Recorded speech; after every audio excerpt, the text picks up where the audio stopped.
Traverser. What is a traverser? A traverser is a chosen son of many tales, who traveled to another world and used their golden finger to move the mountains and kill gods and demons. They destroy other worlds' realm with their unrivaled modern knowledge, have invincible talents in countless harem, and become the invincible being of that world. And our MC Lee Zuo, who just turned 18, became a traverser. Next, some goblins are chasing some people there. The guard informs the two ladies that there is a town ahead, and if they get there, they will be safe there. He gets his neck pierced by an arrow shot by the goblins. The goblins finishes him. One lady from the group attacks the goblins with her ice magic, freezes them. The goblins crumble into pieces. The ice mage is a big, beautiful woman. She is the daughter of the Grand Duke, and her name is Frankie. The blondie lady tells her to not cast that spell again because it activates the curse in her hand and attracts the evil creatures. The evil mark that is in her hand start to bleed because she cast the spell, and the curse was given to her by some guy. The guy destroyed all the men of principality to get his revenge on someone. She tries to calm herself instead of thinking about the past. More goblins are coming their way. Blondie gets ready to stay behind and tells her to leave from there, because she is the only blood of the Grand Duke and she must survive. She too gets hit by an arrow in her hand. The goblins then starts to attack them. Frankie didn't get the chance to leave from there. They get surrounded by the goblins. One goblin jumps from the above and attack the white beauty. The goblin didn't hurt her but only pin her down, because it knows what to do with beauties like her. Mate and breed. Seeing her mistress on the ground, Blondie also let her guard down and gets stabs on her thigh. The goblins then torn her into pieces, and they gets ready to do the thing with the white beauty. She begs someone to help her, even if it's the evil god. As long as they can save her, she is willing to give her everything to them. Then someone comes from the sun to save her. She is shocked because that guy's hair looks like Jin Kazama from the Tekken. Even the goblins are shocked too because if it's Jin then they are fucked. The man slams onto the goblins, killing them all in one fall. Seeing that scene send a shiver down her spine, because she is witnessing an evil god standing on the corpses of her enemies. She was shocked because the man standing in front of her is the nude chaos god, and she is 100% sure about that. And Lai Zuo is shocked thinking what's going on there, because he clearly remembers that he was in the air just now, and now he is naked. The system notification appears, congratulating him that he successfully activated the live broadcast system. The system starts the live stream. There are some people watching his live stream. People are asking what new game is he playing and where to download it. Lai Zuo is confused about what's going on there and who started the live broadcast, and where is the camera. The system gives him little info about how it get turned on and how it will be turned off. Half an hour ago at a construction site, a fat guy is calling for Lai Zuo. Lai Zuo arrives there in his bike asking the fat guy, the manager, to move aside. He then apologizes to his manager for arriving late. And Lai Zuo works there as a brick mover, and he has ran over his manager's face. The manager scolds him for arriving so late. The other two workers also scolds him for disappearing like this every day.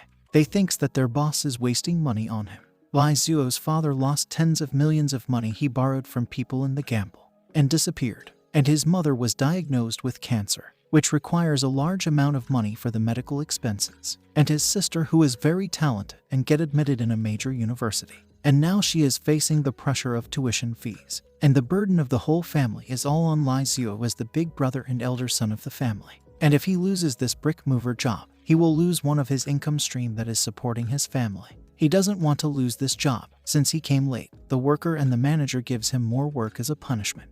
While working, he is also doing the live stream, but his number of viewers and fans are very less. He works and does his live stream every day, but the number of viewers and fans are not increasing.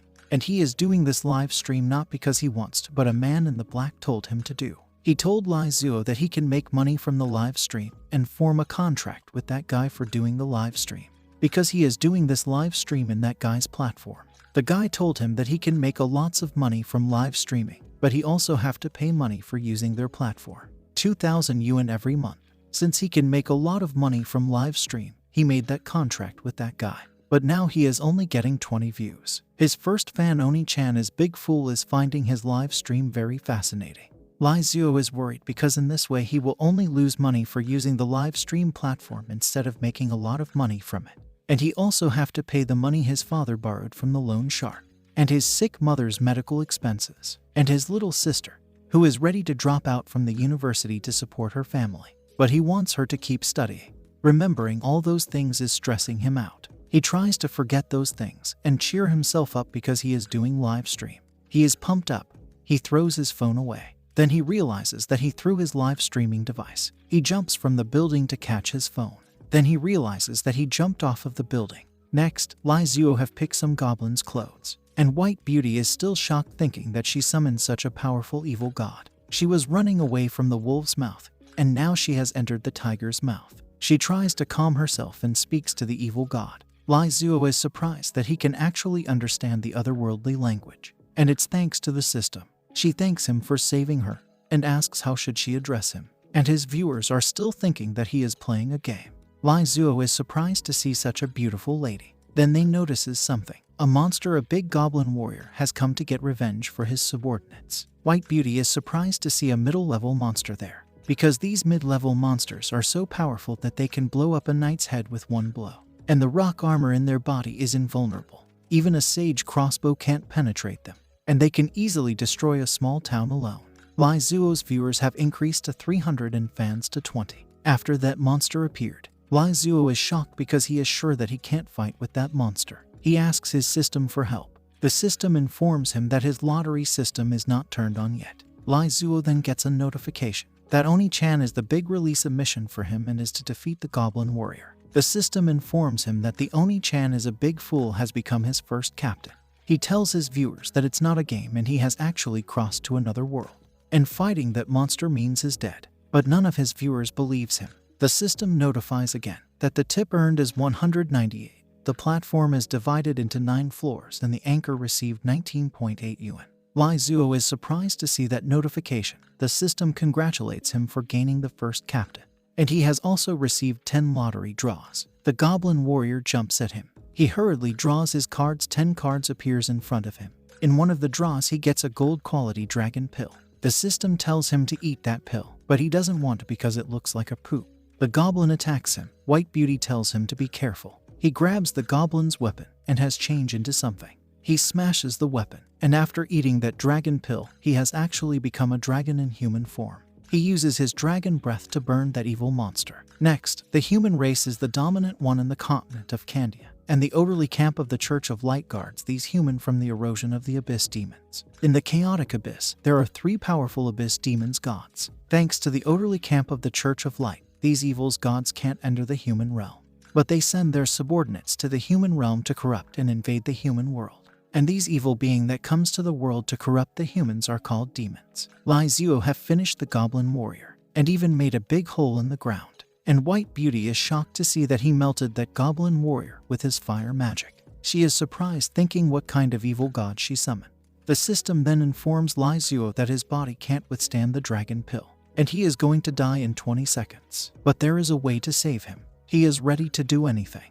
The system takes over his body and discovers a lifesaver that can save his life. The White Beauty behind him. He comes to her, and she is sad that now this evil god is going to corrupt her too, and change her into an evil creature. And Lai Zuo is confused about what his system going to do with her. Since she has the cold ice magic, it will help him in calming the dragon fire inside him. And for that he will need to kiss her. Inside White Beauty's body, the evil curse mark was hurting her and torturing her body from the inside.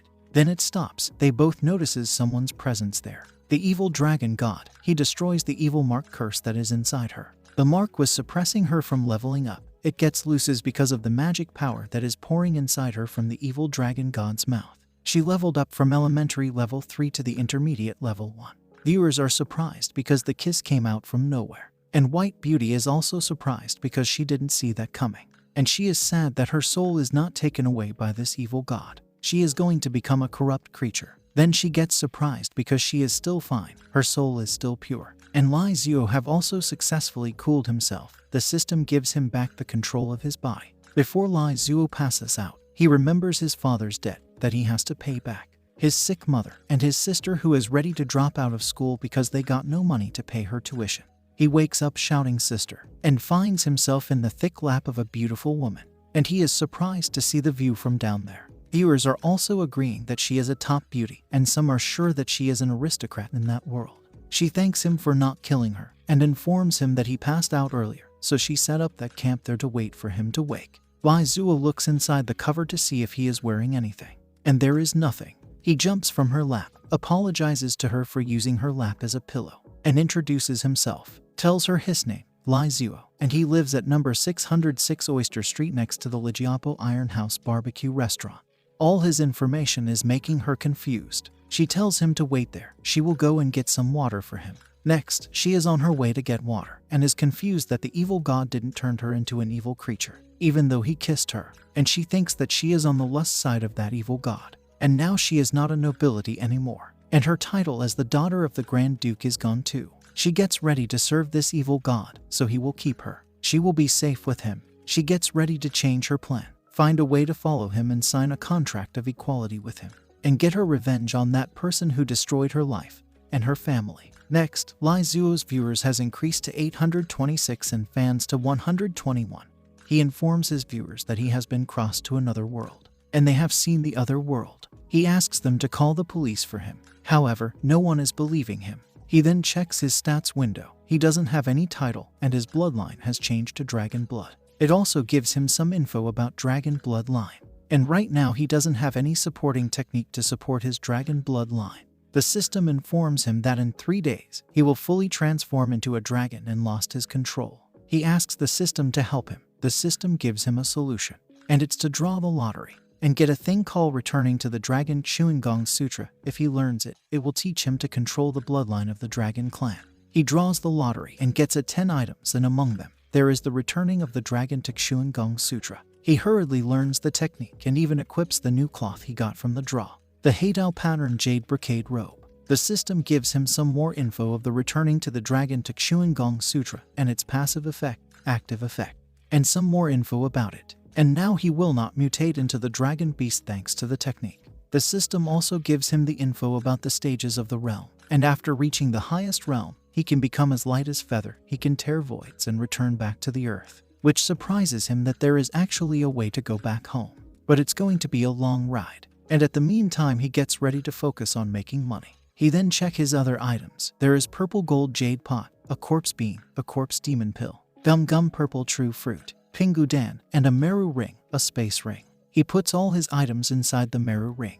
Now he is all done and even gets a title, Air Practitioner. He then checks his new technique, transforms his hand into that of a dragon's hand, then calls his fire. Oni-chan is a big fool, even gives him a glow stick. He uses the glow stick. White Beauty also comes back with the water. She unknowingly looks into his eyes. She gets shocked, because from her perspective, Lai Zuo is looking very dangerous right now. She falls onto her knees, apologizes to him for directly looking into his eyes. She forgot that he is an evil god, and evil gods are gods too, and that divine gaze pierced her mind, and now she can't move. And that glow in his eyes was from the glow stick he used. She thinks that her thoughts were seen through her by that gaze, and the plan to make that equal contract is gone now. She gets ready to come clean to him, and tells him who she is, where is she from, and that her principality and family were sacrificed to the abyss demon by a traitor of the light god sect, and she was also hunted down.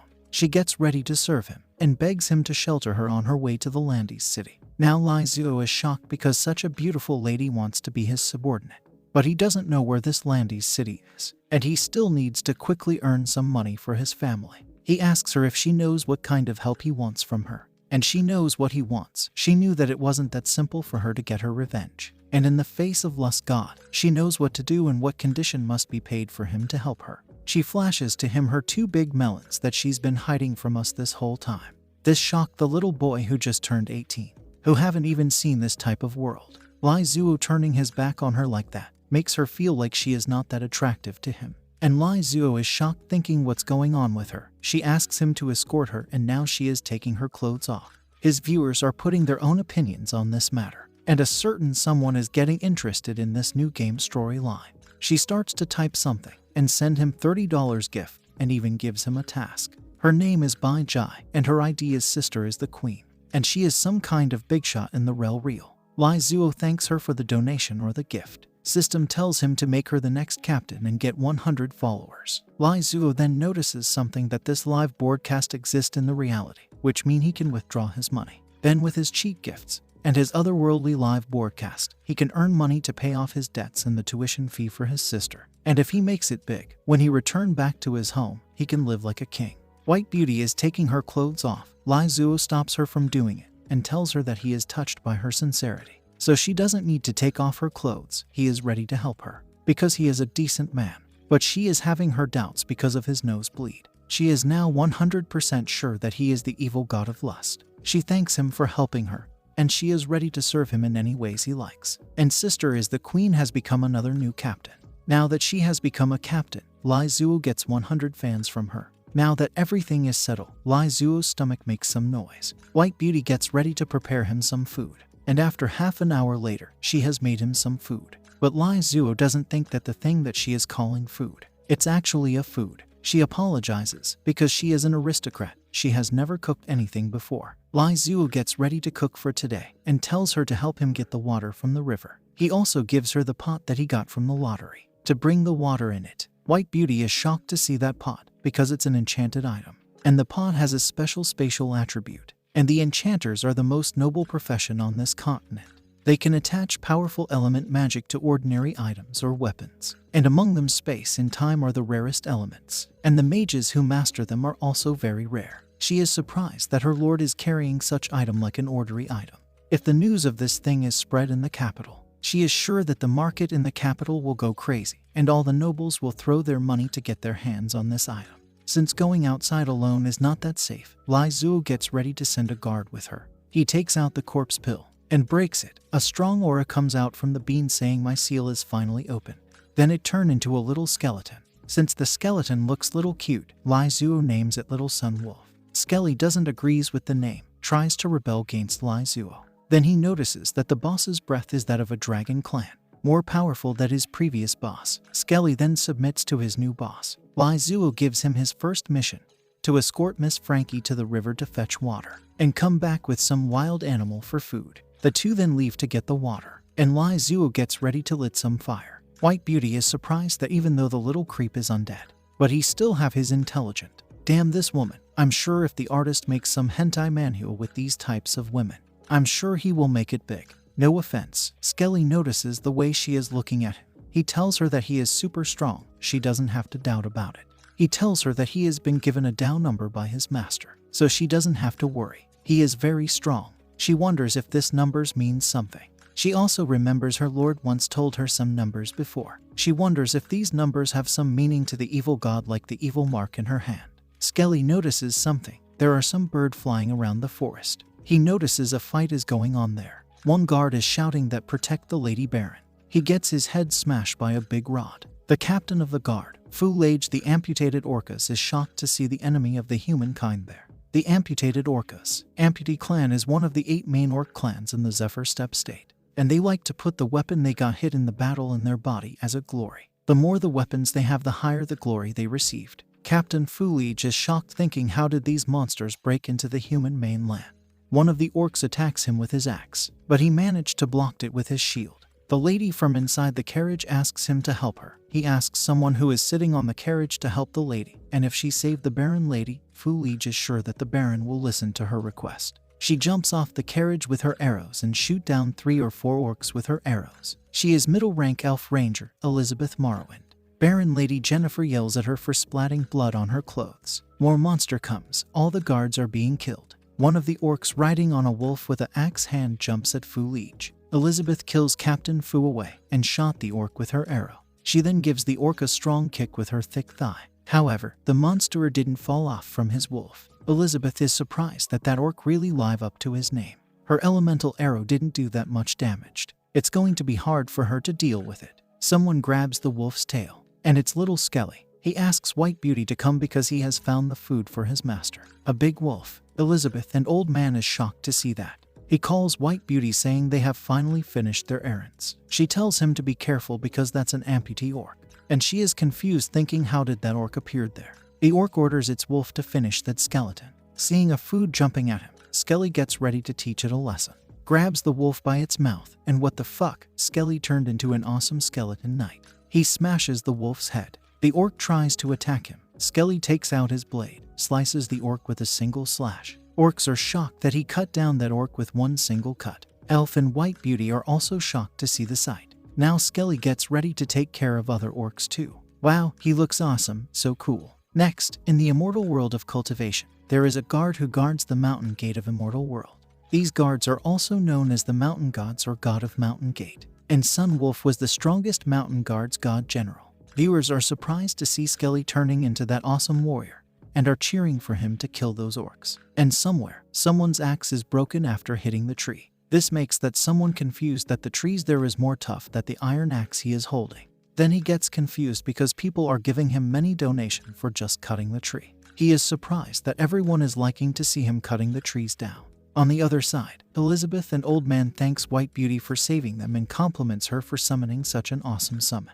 White Beauty tells them that she is just a mage and that summon is her master's summon, and she didn't expect it to be this powerful. This surprised Elizabeth because she never heard of such a powerful summon and a female mage in that vicinity. Other orcs runs away from the skeleton knight. They gets their head chopped off by someone. Their big boss, the amputated orc high-ranking warrior, kill ambitious warrior Zagu. And this red orc didn't expect to find the remnants of the Grand Duke of the Western Realm there. White Beauty tells Skelly that that guy is dangerous and they should quickly retreat for now. This red orc is the younger brother of the amputee clan leader, and he also beheaded tens of thousands of people and sacrificed them to the god of killing, Dale. The god gave him the demon sword. Ever since then he has become the most terrifying demon in the Western Grassland.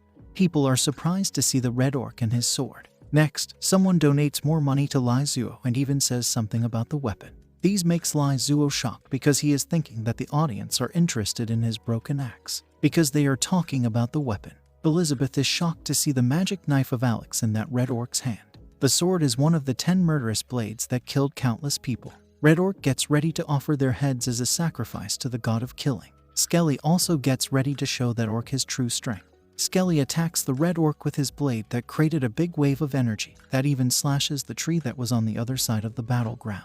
The red orc gets sliced into half. Everyone is shocked that he killed that powerful orc in single slashed. Now that their lord is dead, all the orcs runs from there. Skelly then turned back to his little form. He calls the 3 who are standing there and gets ready to bully them, but his master arrives there. Skelly runs to the wolf and drag it to his master saying he found the food for him. Elf Lady is surprised that this man is the master of that female mage and this powerful skeleton. She introduces herself and thanks him for saving them. Lai Zuo is surprised to see another beautiful lady, and it's a beautiful elf on top of that. Viewers starts to tells him to take her on the board, take her to warm his bed. White Beauty asks him why did he came there. Lai Zuo informs her that he has finished cutting the trees, so he came there to help her. The demon sword notices the breath of powerful flesh and blood. It gets ready to parasitize and eat that flesh and blood to become stronger. It comes straight at Lai Zuo, and even if it only touches Lai Zuo, it can suck his flesh and blood. The ladies tells him to be careful because that sword is dangerous. However, Lai Zuo catches the sword with his one hand and is confused how and why did that sword come to his hand. The sword is surprised that its parasitism didn't work on Lai Zuo. Then it notices the man who was holding him is releasing some kind of strong energy that it can take on. It's being suppressed by hierarchy, and Lai Zuo is happy that he got such an awesome sword, which looks so sharp. He is sure that it will be very good to chop wood. Much better than the broken axe. 3 are shocked that he is going to use that dangerous sword to chop woods. Next, Lai Zuo is enjoying the sunset on the top of a mountain. While checking his notification, he has earned many captains and XCs, and after paying the 90% of the platform fee, he still has 91.2 money, which is only enough for 5 draws, and this is enough for his sister's 5,000 yuan tuition, and still there will be little remaining for his draws. He checks his viewers' number. It has increased to 2126 and the number of followers to 326. The comment from certain someone surprises that he can find someone to actively trigger the task and get rewards. He gets message saying that Oni-chan is a big fool have sent him moonshine gift and it has began to take effect.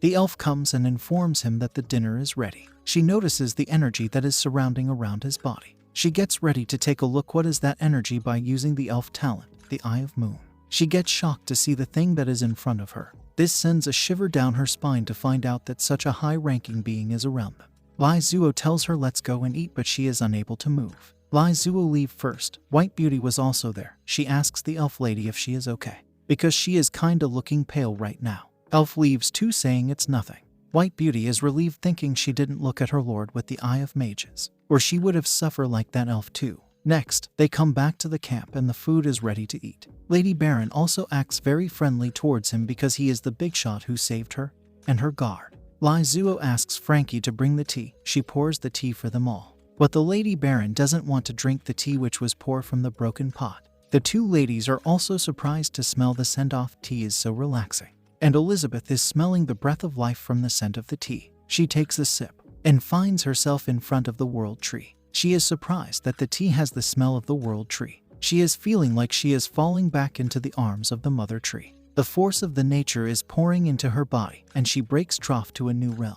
From intermediate first realm to intermediate second realm. She is shocked that the tea actually have the breath of life of the world tree seed. Skelly yells at her for saying the tree has the world tree breath. He tells her that it's a tea made for immortal that give immortal powers to the ones who drinks the tea from the pot. He also gives her a little info about the pot. This new information surprises Lai Zuo too, because he didn't know that the pot was this powerful. White Beauty's magic power have also increased by 3%. Elizabeth thanks him for giving her such an amazing immortal tea. Even Lady Baron has become young after drinking that tea. Next, since the meat is ready, Lai Zuo starts to cut the meat with that demon sword. The sword curses him for using it like that, to cut a meat for him to eat. Elizabeth asks him to help her find the seed of the world tree, and she is willing to give anything to him. Next day, they are on the carriage on their way to the Lady Baron's estate. Inside the carriage, Lai Zuo tells Elizabeth that he is going to help her, and he is also helping Lady Baron to get back to her home safely. After that, Elizabeth starts to give him her pure info, like what's her name, where she come from. She informs him that 2,000 years ago, for some reason, the world tree suddenly weakened. Then the elven world fell into division and weakening. And a while ago, the elf sacrifice predicted that the world tree was about to die, and the elf end is coming. So some elves were sent out to find the seeds of the world tree that is scattered around the world, in an attempt to resurrect the world tree. Originally, she wanted to save Madame Baron and ask Lord Baron to help her find the world tree seeds. But after drinking the tea from the teapot that has the breath of the world tree, she thought that it must be related to the world tree. And that's why she asks for his help since he is the owner of the teapot. And she is sure that he can help her find the seed of the world tree for sure. Lai Zuo agrees to help her find the world tree seed. Next, they arrive at the Baron's town and are shocked to see the sight of that town. A little girl is begging and asking for someone's help, shouting she is not a witch. And an old man is telling everyone there that the girl is accused of being a witch. The Baron of that land, Baron Mortar Simon, who is holding a human skull in his hand, orders the guard to execute her immediately. They accuse the little girl for making their madam disappearing from that land. She tells them all that she is not a witch and she didn't make the Lady Baron disappeared. She asks her the people standing there to help her, but everyone blind their eyes. By the order of their lord, they execute her, hang her, and before the rope could break her neck, someone cuts the rope and catches her from the fall. She thanks the big brother who just saved her. Everyone is surprised to see these new faces there, and the viewers are excited to see the dark medieval witch hunt period. Next, Sister is the Queen is the president of something called Reality Listen Group. Her assistant comes to her informing her about this year's financial good. But she is too busy to check them because the game she is watching is getting really interesting now. She sends Lai Zuo some donation and even gives him a mission and the reward. She gets ready to give him a rocket. Next, Oni-chan is now finding it strange because the game is getting so realistic now. Her friend comes to the room asking why the lights are off. And this friend of hers didn't expect someone as genius as her to watch the game live broadcast. A genius like her is watching this broadcast. It's because he is someone special to her. Lady Baron comes there saying she didn't disappear, and this young hero is the one who saved her from the orcs' attack. So they should just drop this bullshit witch thing, because she is fine and alright, and the little girl has nothing to do with her disappearance. Since his lady is fine and the young hero saved her, the Lord Baron invites Lai Zuo to their castle for the dinner. And the side quest have also triggers. To kill the Baron Mortar, reward is rocket +1 and 10 captains. Frankie, the White Beauty, notices something strange with the breath of that Baron. Lai Zuo tells her that they can talk about this later after getting some rest. Next, in the Red Leaf Castle, Lai Zuo party comes there. He asks the little girl whose name is Helen to go back to her home. They are going to meet the Baron. She once again thanks him for saving her. She then runs to Mother Alyssa, who seems to have a nice figure. Oh God, what am I saying? Forgive me for this sin. I looked at her in that way. Jokes aside, White Beauty notices the sign in that lady's robe. It's the sign of the Church of Light. The old man who was about to execute Helen welcomes Lai Zuo and his party inside. Lai Zuo is surprised that his room is so big and nice and shiny. He asks Frankie to rest too. and starts to show the thing in his room to his viewers. He gets a private message. His first captain Oni-chan is a big has sent him a message asking did he really cross over. Lizuo is finally relieved that finally someone believed in him, and it's his first captain. He tells her about how he got crossed to that world and how he was about to die, but thanks to her for being the first captain, he was saved. In order to repay her life-saving grace, he makes her a house manager. Now the girl on the other side is getting worried because he actually got crossed over. She tells him that he has made many people worried about him. He knows too, because he has his mother and sister waiting for him back at home. Biting her lip, she asks him how can he get back to Earth again. Lizuo tells her that the system told him that once he become an immortal, he can go back to Earth. And he also tells her something about the live broadcast room. The higher the followers, the higher the level of his live room, and the higher the quality of the card drawing pool. And with the help of that he can draw more advanced exercises. She gets ready to help him manage the live room, and the system also informs him that now he can send one thing to the house manager for free, which surprises him because now he can send something to the Earth. He gets ready to send the magic bean to protect his sister from the loan shark. He asks Oni-chan is Abig to help him hand over something to his sister. He sends her the bean. In the Earth, her friend informs her that she got parcel. The pink-haired girl calls her by her name, Lai Ling. And I'm sure this Oni-chan is as big as Lizuo's sister, because they share the same name. Lai Ling is surprised because she didn't order anything, so she is confused who sent it to her. Then she gets surprised it's from Lizuo, and they were just texting, and the thing he sent has already arrived. What a fast delivery service. Lizuo is happy that it actually worked. He can now send things to the Earth. And now everything is settled. He gets ready to take care of Baron. Next, someone comes to his room.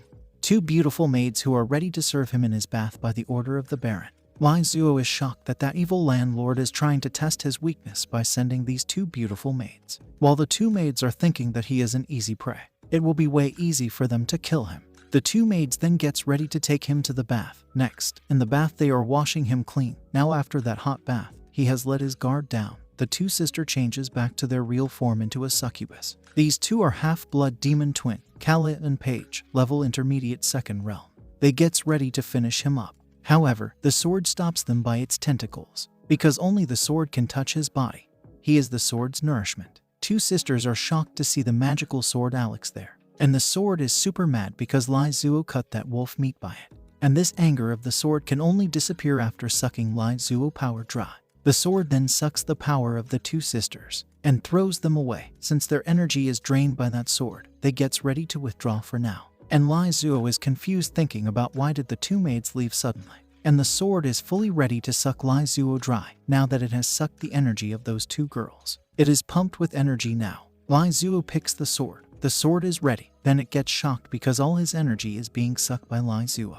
But it's enjoying it. Lizuo sucking its energy. It's making the sword excited and filled with pleasure. The sword acknowledges Lizuo as its master and asks him to suck it more. And Lizuo is surprised that the sword can speak. The system then gives us little info about the sword. Pause the video and read the info. I hope you can read it. Sorry guys, if that made you feel bad. Anyways, he is walking around the town, and the sword is asking him to suck it more. He notices the church, and around the land of the church people are doing farming. Helen comes to him running, and Mother Alicia is coming behind her. She removes her robe and thanks Lizuo for saving Helen. Damn this woman. She introduces herself, and her name is Teresa, the nun of that church. She asking him if they can talk about something. Viewers are going crazy after seeing such a beautiful nun. She asks him if he can help her with the problem they are facing in the farming. She built the church to reclaim the wasteland and accommodated people there. Every year, she requests priests from the high church to perform the wheat field growth technique in order to increase the harvest by 2 folds. But still every winter a large number of people starve to death. And she also noticed that the land seemed to be under curse and harvest is getting less and less every year. She tried to get help from the high church, but the high priest told her that this was the trial of the gods. And now she is confused, and no matter what she tries, she couldn't get out of this circle. She asks Lizuo if he has any bright ideas regarding this problem. Lizuo gets ready to help her, since she looks benevolent nun with big ambitions. The viewers also agrees with him that she definitely has too big ambitions. Lizuo asks for the viewers' help. One of his viewers, Historian, has some ideas about this matter. He gives him some info about the land and also informs Lizuo about the 3-plot system. After reading all those comments, Lizuo gets ready to tell her the solution, which surprises the nun because he actually has a solution for this matter. He informs her that the land is not cursed, but it has lost its nutrients because of frequent cultivation. The more they plant, the less they harvest. He tells her to adopt the 3-plot system, which refers to the system of dividing the land into 3 parts and implementing a 3 years rotation of plantating. This practice can maintain the land fertility and greatly increase the crop's yields. This new information shocked her. Lai Zuo also tells her that the land for rotation does not need to be idle. It can be fenced up and grazing on it. Cattle, sheep, pigs, and other poultry, and this can increase the meat revenue too. He also notices that they don't use much fertilizer. He tells her that they can collect the cow manure and horse manure and put it as fertilizer in the next year. Lai Zuo also notices that the farmer are using lightweight plows, but it's a heavy soil land, so they will need heavy plows to increase the efficiency of farming. She grabs his hand, takes off her blindfold. She wore blindfolded at the age of 19, trying to find her way to salvation in darkness, confused for nearly 100 years. But today, she finally sees the light. She is known as the Silver-Eyed Goddess, Therese, legendary First Order, the most promising person in the Church of Light for 100 years, and she has reached to the level of demigods. Next, back in the Earth, Lai Ling has helped an old Garni with something, and is now on her way back to her room, while thinking about her brother, who actually got crossed to another world, and he even sent her some strange thing. She wonders if this bean is meant for her to eat. She gets encountered by the lone shark. She tells them that the time for the pay hasn't come yet, and her brother is working hard to pay off the debts. So why did they come before the due date? And they have come today to collect some interest from her brother's sister. Next, the lone shark asks her for the money, and if she doesn't have any, he asks her to follow them to the nightclub. He gets ready to get nasty with her. She throws her bag and the beans at that guy, trying to defend herself by throwing those things at them. The bad guy cuts her bag. The bean falls on the ground. Then a blast happens which shocked the bad guy, and are confused about the thing that just exploded. Sister is surprised that the magic bean her brother gave her really worked. And what the hell is it? To their surprise and ours, it is Lord Ain's Gown in his battle form when he fought with Shalterblood Fallen. And the skeleton is finding it strange because there is no aura in that realm, and his realm has fallen so much. But he notices the same bloodline as his masters. He grabs the bad guy, asking what were they trying to do with the immortal master's kindred. One guy shouts, "Call the police," but they can't, because they are the bad guys here. Lai Ling notices that skeleton. It's the Sun Wolf she saw in her brother's live stream of Otherworld. Sun Wolf throws away the bad guy's leader and finishes the other 2 bad guys too. And now that he is finished, he asks Lai Ling to call him again, and turns back into the bean. Lai Ling is surprised that the bean has such an incredible ability, and now she is 100% confirmed that her brother has really crossed over to another world. And she can only summon the Sun Wolf once a day, and for about 10 minutes. Next, we are told the history of the Silver Eye family, a famous ruling family of the Church of Light. And this family has even given birth to a Pope of the Holy Church. And 100 years ago, a genius member of the Silver Eye family was born. And she is the thick nun, Teresa Silver Eye. She has benevolent and generous temperament, and also stepped into the heroic class at the age of 19. She was appointed as the next cardinal. However, after the age of 19 everything changed, and Teresa put on the blindfold. And in 100 years, there has been no improvement in her strength. Some even said that she has exhausted her potential, and some says that he has followed the evil path. The church was extremely disappointed in her, and after 100 years everyone has forgotten this holy mother. And after 100 years, she has finally opened her blindfold, and it's thanks to Lai Zuo. Lai Zuo is mesmerized by her beautiful eyes. Her momentum is as thick as her thighs and melons. Her momentum is as thick as an abyss, and she has a holy breath that makes people feel that they will be dwarfed at a glance. Viewers are surprised to see such a beauty, and some are even suggesting Lai Zuo to bring her into his harem. The stupid system also gives him a mission, to convince her to join his party and reward it. One captain with 200 fans. Lai Zuo is shocked because a big shot like her will never join his team. Sister is the queen is also having her own opinion on this matter. Even his sister, who just arrived home, thinks that her brother doesn't have that kind of strength to get that big shot in his team. And sister is the queen is surprised that such a boss-type character is in a novice village like that. However, Mr. Historian thinks that Lai Zuo can bring her into his party if he attacks her heart. And as he said, he attacks her heart. It's more like she let him attack her 2 melons. Putting his hand on her melons, she asks him to stay with her and help her save these all nations. Lai Zuo, feeling those melons, is making his mind go freeze. He wants to stay and help this kind nun.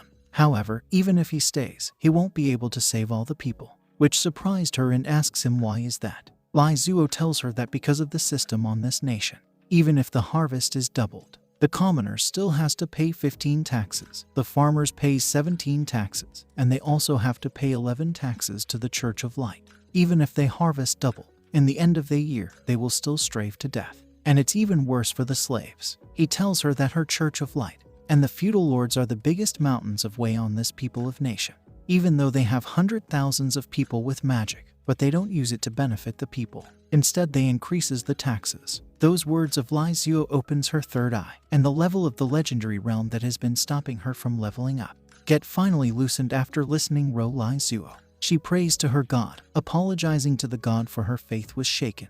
But now her eyes has been opened, and her strength has risen, and the problem she was facing all these years has been solved with the wise words of this wise man in front of her. Feudalism, relations of production, exploit. This man answers go straight to the essence of the question.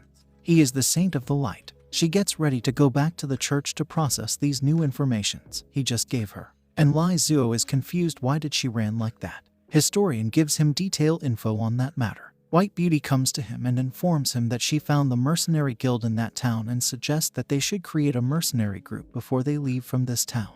Next, Matt and Jennifer is going to meet the Baron, and Old Man is trying to stop her. She hasn't seen the Baron for a month, and is confused why he has become so weird in just a month. She comes into the room and is shocked to see the things inside that room. Next, White Beauty and Lai Zuo are on their way to the palace. Lai Zuo notices some kind of sign on the pillars of the houses there, and wonders what that sign means. Frankie thinks that it must have to be some kind of secret association. Then they notice something is wrong with the villagers there. They are acting strange for some reason. Lai Zuo and his party are on their way to the dinner party of the Baron, and Lai Zuo is excited because this is the first time he is having dinner party in the palace of a Baron, which surprises Elf because even though he is the evil god, but he is saying that this is his first time at a human dinner. She thinks her lord is really interesting. The old man brings them to the room, where the Baron is waiting for them inside. When they entered the room, they are surprised to see the room is so red. The Baron welcomes them to the dinner. Two beauties notice the room is full with evil aura, and the Baron is also releasing that aura. And not only the Baron, but the people who are sitting and eating are also releasing the same aura. Lai Zuo tells them to not let their guard down, and he gets ready to eat the dinner, but then he gets shocked to see the food that is being served in the menu. It's the body of Captain Old Man, the old guard of Madame Jennifer. Then he notices the person sitting next to him eating his own intestine. Frankie notices that the Baron is doing the terrible evil ritual that turns the cannibal into an empty stomach. They will grow hungrier and eventually eat themselves and become a sacrifice. And Baron is sacrificing these people to the god of the limb eaters. And as for the three of them, he will make them the best sacrifice of all time. He calls his rotten knight First Order, Second Realm Knights. The dead knights charges toward them. Frankie uses her special spell, Abracadabra spell, to freeze them all. Viewers are surprised that the female mage is so powerful. Lai Zuo notices something is wrong with Madame Jennifer. Sister, as the queen thinks she is being controlled. His sword tells him to be careful because the Baron seems to be strong but not stronger than its lord. After using many spells, Frankie is running out of mana. She asks Elf to think of a way to get out of there. However, Elf Beauty is also busy shooting her arrows at the enemies. And seeing her using those long-range attacks, Lai Zuo was getting envious of those long-range attacks. He wants to have some long-range attacks too. The sword tells him that it can help him if he pours his energy in it. Lai Zuo pours his energy. Two knights jumps at him from behind. He slashes them all with his demon sword in one slash. That attack even shocked the Death Knight. And beauties are also surprised to see that powerful attack that their lord just used. The energy he poured in that sword makes the sword grow bigger like Gut's sword. The sword asks him to pour his energy once more. It wants to feel its master energy running wild inside it. Baron is surprised that the demon sword Alex has submit to a mere human. He gets ready to face that demon sword head on. Lai Zuo tells her party members to hang on because only few enemies are left now. Baron tells them to look outside of the window to see the truth. The villager seems to have possessed by something and has come there with tools and weapons in their hands. Not only one or two, but all the villagers are coming to the palace to see the evil dragon god. The Baron controlled them and made them fall under the evil gods. And for that to happen, he made those people eat their own families and relatives and make them join the Limb Eater sect. This makes Lai Zuo super mad at that bastard. But the Baron, pointing his sword at him, tells him that the world is the world of man eating man. So grow up, little wussy. Next, in the church, Teresa is confessing to the god that her faith in him has wavered. Helen comes to her shouting they are in trouble. The villagers have broke into the church, and they don't seem quite right. The villagers are killing the nuns and looting the church. Teresa tells them to stop, and that they have been tempted by the evil gods. She gets ready to help them. The bright light that is coming from her is blinding them. The villagers begs her to release them from this pain. Teresa is sad that all her farmers has become like that. Next, in the palace, Baron orders his soldiers to finish them off, and Lai Zuo is ready to burn them with his yin fire. He burns them all with his fire. Baron realizes that dealing with Lai Zuo will be troublesome for him, so he gets ready to deal with the weak ones first, and attacks Ice Beauty with his powerful strike, the Blood Strike. And Ice Beauty is finding it difficult to dodge that attack because she is running low on mana, and doesn't have that much mana to block that attack. She is afraid that she is going to die now. However, Lai Zuo blocks that attack for her. Baron is surprised that low-level sword actually withstand his full force power attack. Baron acknowledges Lai Zuo that he is strong and have some real skills, but it will be difficult for him to deal with the people who are coming there. While fighting and protecting that weak wife of his, Ice Beauty was standing near the door. The villagers tries to break in. Lai Zuo takes out his seed and throws it near Ice Beauty. The real Death Knight rises from the beam, stabs a guy who was trying to enter the room, and asks who wants to seek dead come in front of him. Lai Zuo orders Sun Wolf to keep those people outside of the room. Since his master has given him the order, he starts to swing his blade, and chopped 3 or 4 people in one swing. The energy from his sword even blasted the people outside the room. He makes a line with his blade and tells the people if they seek death then they can cross that line. Baron is surprised that Lai Zuo have such a high level summon, but it's too bad that he didn't use it before. If they had used it he might have the chance to kill him. However, Lai Zuo doesn't think like that. He is sure that he can kill him without his summon's help. He attacks the Baron with his fire, and Baron is shocked that his fire is actually burning his soul. Now that he has used his fire, Lai Zuo thinks he is done with the Baron. But not so fast. The Baron comes from above jumping at him. However, Lai Zuo manages to dodge that attack. To our surprise, Baron has transformed into his ultimate battle mode, the gluttonous demon matter of the First Order. The 2 beauties tells him to be careful. The Baron has fallen into a demon and has fully become a demon. And now that he has become a demon, he breathes in Lai Zuo's fire and is surprised that this black fire matches him. He then summons his 2 beauty to handle Lai Zuo's 2 beauty. Baron then gets ready to finish Lai Zuo, incinerate him under his sword of demon flame. The attack blasted half of the castle. Lai Ling and Sister as the Queen are shocked to see that. Sister as the Queen even gives him a rocket to beat that demon. 2 beauties are also shocked thinking that their lord is killed by that attack. Baron orders his 2 maids to finish the 2 beauties. They happily gets ready to take the souls of those 2. And Baron is laughing thinking that his lord has given him an unmatched and unshakable power. His lord is the devourer of the world. However, he forget that Lai Zuo is the main character here, and killing a main character is impossible. Lai Zuo mocks the Baron from behind his back. The Baron notices something weird and turns his head back. This super shocked him, even his eyes almost fall out. Next, back in the earth, a guy is watching the live stream. His friend comes in saying, Ozang, I brought breakfast for you. His friend is surprised that he stay up all night to watch that live stream. Ozang ID is feed the group speedrun strategy boss. His friend asks him if he is doing his strategy thing in this new game too, and is surprised that the game looks so realistic. And there are a lot of viewers watching the stream. Ozang is mad that a novice is doing that closed beta testing. He wanted to do it too. Anyways, he gets ready to help the novice by recording the video and send it to the other stations. Next, Baron gets super scared after seeing that ghost in front of him. Then he realizes that he is the devil, so why is he getting scared by a ghost? He attacks Lai Zuo again. If his hellfire didn't kill him once, he gets ready to try it again. Lai Zuo catches his blade with his single hand, and that hellfire of his didn't burn him because it was too weak. He gets ready to show the Baron the real fire magic, and transform into the dragon form. Seeing him in that form sends shiver down Baron's spine. And Baron is confused thinking what is this strong sense of oppression that is making him wanting to submit.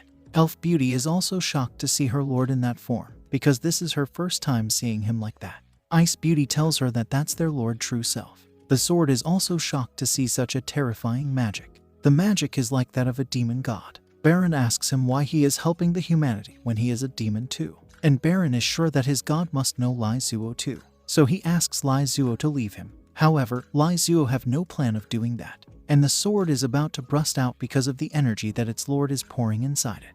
Lai Zuo pierces Baron with that sword. Baron is confused about what kind of technique did Lai Zuo use just now. because he didn't even see it coming. Lai Zuo kicks him again, sending him flying and crushing into the wall. Two maids are shocked that their lord is getting beaten like a dog. Baron begs him to not kill him, since they are the same kind. They should solve this matter like a gentleman. Lai Zuo chops his head off. Now the one who summoned them is gone. The two succubus also gets pulled back into the abyss, but they don't want to go back. "Aw man, look at this juicy cherry. I think the devil have corrupt my mind. I need to get him out of my mind. Abracadabra, get out of my mind, you evil fiend." Yup, it is gone now. Back to the story. Now that he has transformed into his dragon form, Ice Beauty is waiting for him to do the thing. He comes to her. She is feeling it's coming, and poor elf is confused about what they're doing. Lai Zuo kisses her, and viewers are confused if this is something they can see. And Oni-chan is a big fool, seems to be mad at her brother for doing something like this. Now Ice Beauty is feeling it, the power coming inside her from her master, and it's electrifying every fiber of her being, sending the electricity from top to down and from down to top. And this energy of her lord is rising her level once again. Her level has rise from intermediate level 1 to level 2. And Elf is shocked to see the sight, that her elder sister got upgrade by just kissing their hubby. Next, Baron is still alive even though his head is already chopped off of his body. He tells them that they are too late, his lord is coming. A light from the clouds fall on the ground. Lai Zuo is confused about what's going on there. He is sure that he definitely beat that Baron. The people outside the room starts to shout in pain. They then takes out their knives and sacrifice themselves to their gods. Lai Zuo is getting more confused why the people are killing themselves. Ice Beauty notices that they are doing the blood sacrifice to summon the evil god on the human realm. And the evil god succeed on doing that. The eye of the evil god appears first. Now Lai Zuo and his wives are in trouble, and he can't use his dragon form because he already used it once. And if he remembers correctly, its cooldown period is 1 day. Then a light rises from the ground and pierces the eye of the evil god. This shocked Baron because someone just killed the evil god projection with one move. That someone steps on his head, asking Lai Zuo, "Why did the peasants betray me?" And it's our thick sister Teresa, who is looking mind-blowing right now. Look at those thighs and that damn curvy body. She is a killer. Next, half an hour ago in the church, the saint has freed the villagers from their pain and sorrows. But nobody knows that she is the one who is suffering the most pain right now. She killed the people she promised to take care of. And a question is bugging her, why did they depraved? Then she noticed the eye of the evil in the sky. She understood that it's the doing of that eye of the evil. She gets ready to make it pay the price by opening her eyes and burning that eye of the evil god. And this just shows us how powerful this thick nun is. Next, she comes to Lai Zuo asking why mortals easily get seduced and why they betrayed her. She gave them fields to farm and home to stay, yet in the end they betray her and lean to that evil god. Seeing her like that, Lai Zuo is surprised. Ice Beauty tells him that that's the legendary Silver Eye Saint.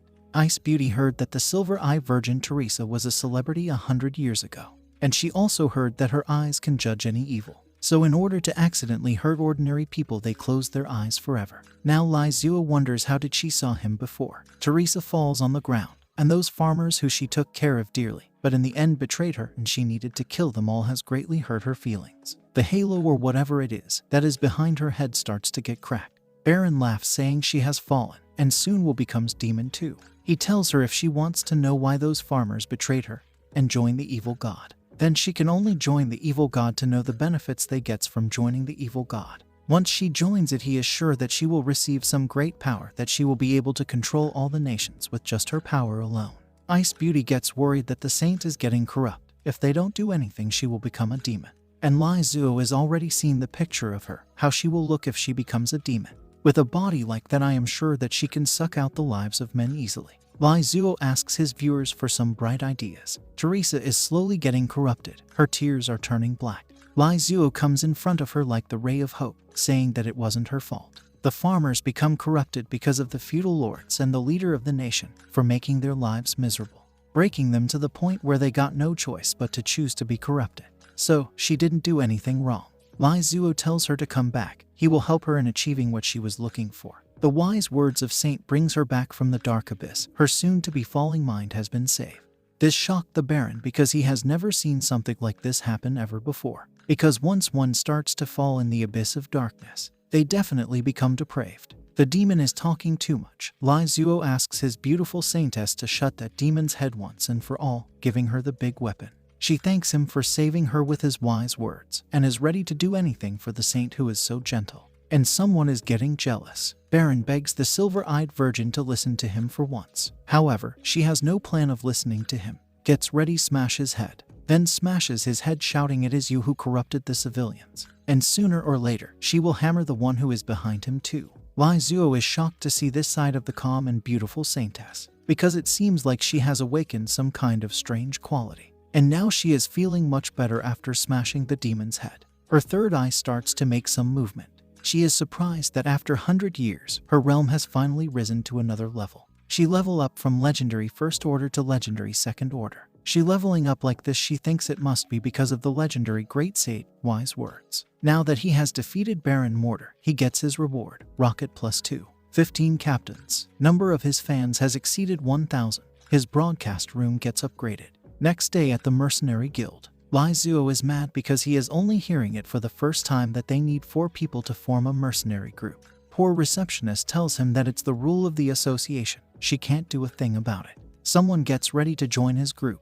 And guess who? Obviously our thick Saintess. People are shocked to see her there. She comes to Lai Zuo, grabs his hand and puts it in her melon, saying she wants to follow the Great Sage and listen and record his holy principles. And someone is getting real jealous this time, because now she will have to share her lord with one more woman, who is thick and beautiful like her. The receptionist gets ready to write her name and class down in the group list. Teresa tells her that she doesn't know any means of attack except for healing, and she is thankful to the team leader for saving her last night and even taking her in.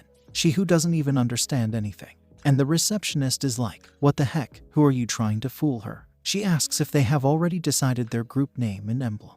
And Lai Zuo has already decided that. He tells her that their group will be called Cultivation Mercenary Group. 4-person team of warrior, priest, mage, and an archer. The receptionist gives him his emblem and also informs him that the starting group will start from F rank. After doing and completing the quest, they can increase their group rank. Lai Zuo shows his emblem to his viewers and informs them about the group he created.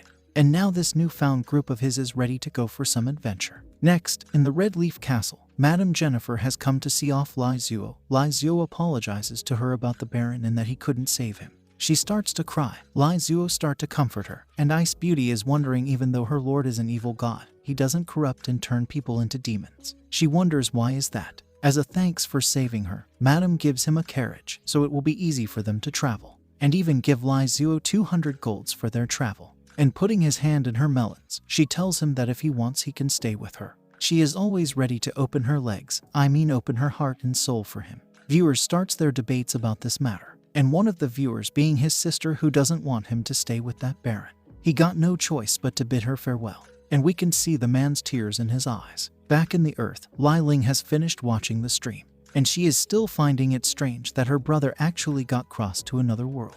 And he even left way too much papaya juice for his little sister back in home, since he left her so many juice for her to drink. She gets ready to help him manage the group. She changes the group name to Doll Lizzie. Sister is the queen also joins the group, and she seems to be super happy. And Lai Ling is getting mad because Sister is the queen just joined the group, and now she is already posting her photos. She notices the group seems to be full of adults. She gets ready to ask them how to get rid of Lone Shark, because even though she has the magic bean, but she wants to get rid of those Lone Shark permanently. She asks the people in the group what should she do if she is threatened by Lone Shark. People suggest her to call the police. However, Sister is the queen gets ready to help her and asks her to come to Lishan building tomorrow to find her sister there. Next day, Lai Ling comes to the Lishan building and is surprised that Sister is the queen actually works in that big and tall building. Sister is the queen comes to her asking if she is the house manager. Oni-chan is a big fool. Next, Lai Zuo and his party are on their way to Landes. Lai Zuo is checking his system to see how much he has earned after killing that Baron. And he has earned a lot. He gets ready to save some money for his sister tuition fee, because her school is about to start. And now that he has saved some money for his sister's tuition, with the remaining money he gets ready to draw some lottery. He gets 10 items and has got a new item this time, a flying sword. He learns the returning to the Dragon Shuan Gong Sutra. His level get increased, and Ice Beauty is finding it strange, thinking why such a strong person joined their group. She then also notices that the group has 3 women and 1 man. She starts to wonder why her lord doesn't corrupt other people like the other evil god. He doesn't need a blood sacrifice too. And even though he has come to the human realm, he has never corrupted anyone. It's more like he is there to just wander around. She wonders how he gets his power without needing blood sacrifice and without corrupting people. Then she realizes that his method of getting strong is by building his one harem god kingdom on the human realm. And it all started from her. Oh, she understood this is how he recover his strength, and since he is the one who saved her life, and she now has become his subordinate, she gets ready to help her evil god to find more beautiful women for his harem kingdom.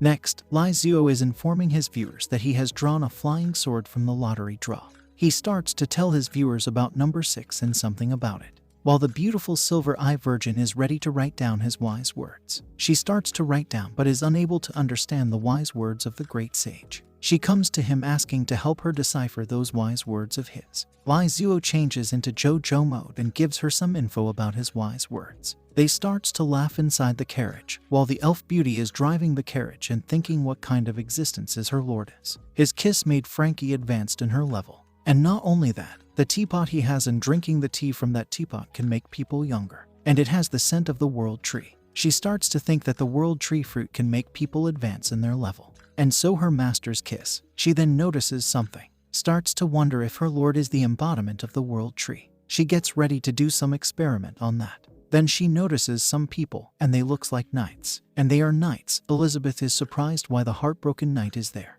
Because they are called the hounds of killing evil gods. One of the knight gets ready to strike her down. However, before he could hit her, Lai Zuo's sword hits him, but he manages to block that attack. Even though he blocked the attack, but the after effect still sent him far away from there along with his horse. Everyone from inside the carriage comes outside to see what's going on. Ice Beauty informs Lai Zuo about those knights, that they are the infamous god-killer hounds. When knights who believe in chivalry betray and slaughter their fellow knights, they fall into the arms of killing gods, and they will degenerate into heartless knights. And when they see a living creatures, they wants to kill them, and after killing them, they put their prey's heart in their own. Because they don't have hearts, they live forever like this. This is why they are also called killing hound, heartbroken knight. Next, Lai Zuo gets ready to start their first quest with these heartless knights, and make them his first stepping stone in the field of adventure, with his team who are all rare class that all mercenary groups envy. A mage, a priest, and an elf. A perfect combination of a good harem. However, Saintess is sad that she can't help him fighting because she doesn't have any means of attacking spell. But Lai Zuo stops her from being pessimist, and tells her that she is an extraordinary healer, and with such a powerful healer, he and other members will never be in danger. And thanks to her they can always rush forward in the battleground with a peace of mind. And with a mage plus his melee, and her healing, he thinks it's the perfect method of battle Mu Iron Triangle. He also gets a mission to defeat those knights. Lai Zuo charges toward the heartless knight. However, before his sword hit the knight, a big hammer hits the knight, and it's our thick Saintess. Her attack even blasted off half of that knight's body. Even though she doesn't have any attack spell, but she still has meteor hammer that her lord sage gave her. The party member are shocked to see the change of character in the Saintess. Even the viewers are shocked to see that the healer is both melee and a priest. Teresa starts to smash those knights. And since she is the high-level priest, she can recover from little injuries instantly. And with her legendary realm, the powerful force she is releasing from her attacks are killing those knights in one hit. It's like one-hit punch man. Lai Zuo asks Ice Beauty to attack those knights too. To help Sister Teresa, she gets ready to try her spells to see its power after she has leveled up. Enchanted the same abracadabra spell. However, this time the technique has become far more powerful than last time. A dragon's head appears from her spell attack and freezes all the Death Knights. Lai Zuo is happy that his mage has become even more powerful than before. But that attack consumed all her mana because of her ice bloodline suppression. Lai Zuo is shocked that his mage has become like Megumin, who can only use one attack and become useless after that. However, in his case he still has his elf archer. He comes to her and tells her to shoot those Death Knights. But she is getting little dizzy because of the smell that is coming from her lord's body. The smell made her lose her strength in her legs, and she is sure that the smell that is coming from her lord is the breath of the world tree. On the other hand, the thick Saintess had completed the mission, and Lai Zuo is feeling like he has awakened an incredible talent by giving a hammer. After that, Saintess then repent for killing those knights, and the viewers they are having their own battle in the comment section, while Lai Zuo is finding it strange why the heartbroken knights are there. And Elf is now sure that her lord is the embodiment of the world tree seed, because he really has the breath of the world tree. And he is not some evil god, but the embodiment of a god tree. She gets ready to guide him to slowly awaken the talent of the world tree within him, and finally bring him to the elven holy land to save the world tree. Lai Zuo then hears a big blast from far away in the forest. He understood now why the heartbroken knights were here, because their goal was over that side. Next, some heartbroken knights are fighting with a minotaur. who is protecting an old man and his daughter. The Minotaur is an F-class mercenary, name Bloody Hooves. The Minotaur has the same mark in his chest like Ice Beauty, and he is feeling guilty for involving those two father and daughter in his mess. He met them half an hour ago. They offered him to give him a ride since they are headed to the same direction. But Minotaur was fine without a ride. They still insist on giving him a ride. And in return, the old man tells him to protect them, and he even gets ready to give him the reward for protecting them. The Minotaur is confused why he accepted their offer, but now they are in danger because of him. He thinks that he attracted those monsters because of the mark he has on his chest. He doesn't want the father and daughter to get killed because of him. That anger fills his chest. And for that moment, he got possessed by the god of war. The momentary makes him forget the calmness that soldiers should have.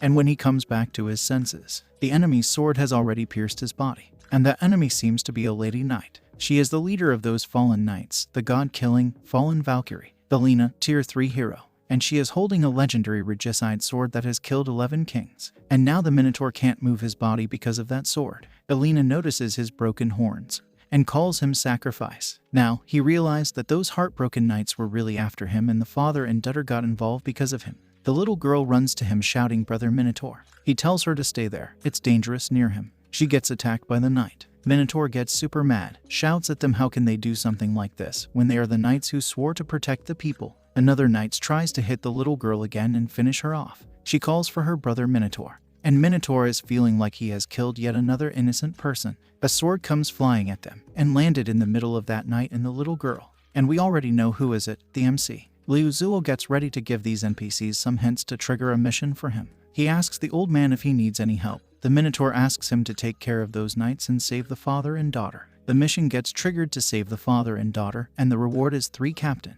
Liu Zuo gets ready to accept the mission. Elena orders her knights to finish them all. Liu Zuo also summons his Sun Wolf. Sun Wolf swings his big blade and slashes the knight who is in front of him. Then he gets on that knight's horse, because he is a general, and a general must have his horse while fighting in the battlefield. Elena then gets ready to deal with him. Sun Wolf also calls her to come at him. Their blades collide. She manages to deal a damage to Sun Wolf. Sun Wolf notices that her actual goal was his lord. He shouts to his lord saying she is after him, "Be careful, lord." Minotaur also comes in front of Liu Zuo to protect him from that lady knight. She swings her sword at him. Liu Zuo gets ready to show her who is the boss there, and takes out his flying sword, his flowing flame flying sword. He enters his magic aura in the sword. Minotaur is shocked because the energy that is coming from that sword is kinda dangerous. He informs Liu Zuo that that Valkyrie's armor is blessed by the god of slaughter. No warriors can break it, it's invincible, so he has to be careful. Liu Zuo releases his sword. Elena also notices something is wrong with that sword. The sword hits her and makes a big blast. Seeing that after effect of that attack,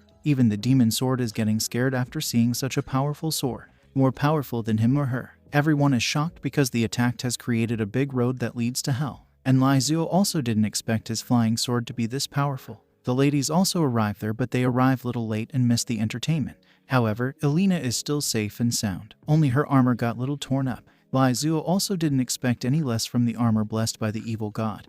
And if one attack didn't kill her, he gets ready to attack her more. Her knights gets ready to attack them, but she stops them and asks Liu Zuo about the technique he just used. Liu Zuo gets ready to teach her if she wants. She turns around saying hump, and gets ready to let him off this time only. And Liu Zuo is thinking that she is leaving because she seems to know that he has many technique like what he just used at her. That's why she is leaving now. Now that they have left, they have another problem in their hands, the little girl. She has been hit by the cursed sword of the broken knight, and if they don't treat her wound, she won't survive. The healer comes forth and gets ready to take a look at her, and is surprised that the wound cut by the cursed blade was getting serious. She starts to heal the little girl. Even if the cut was serious, she is very powerful. A cut from that cursed sword is a child's play for her. Minotaur and father thanks Teresa for saving the little girl. However, she was just doing what a real healer or saint must have done. Liu Zuo also gives them his wise words, and the mission has also completed. And Minotaur is shocked that Liu Zuo is so strong to get such powerful people in his group, a mage, a legendary Saintess, and an elven ranger. Hearing to Liu Zuo's wise words, Teresa gets ready to write them down.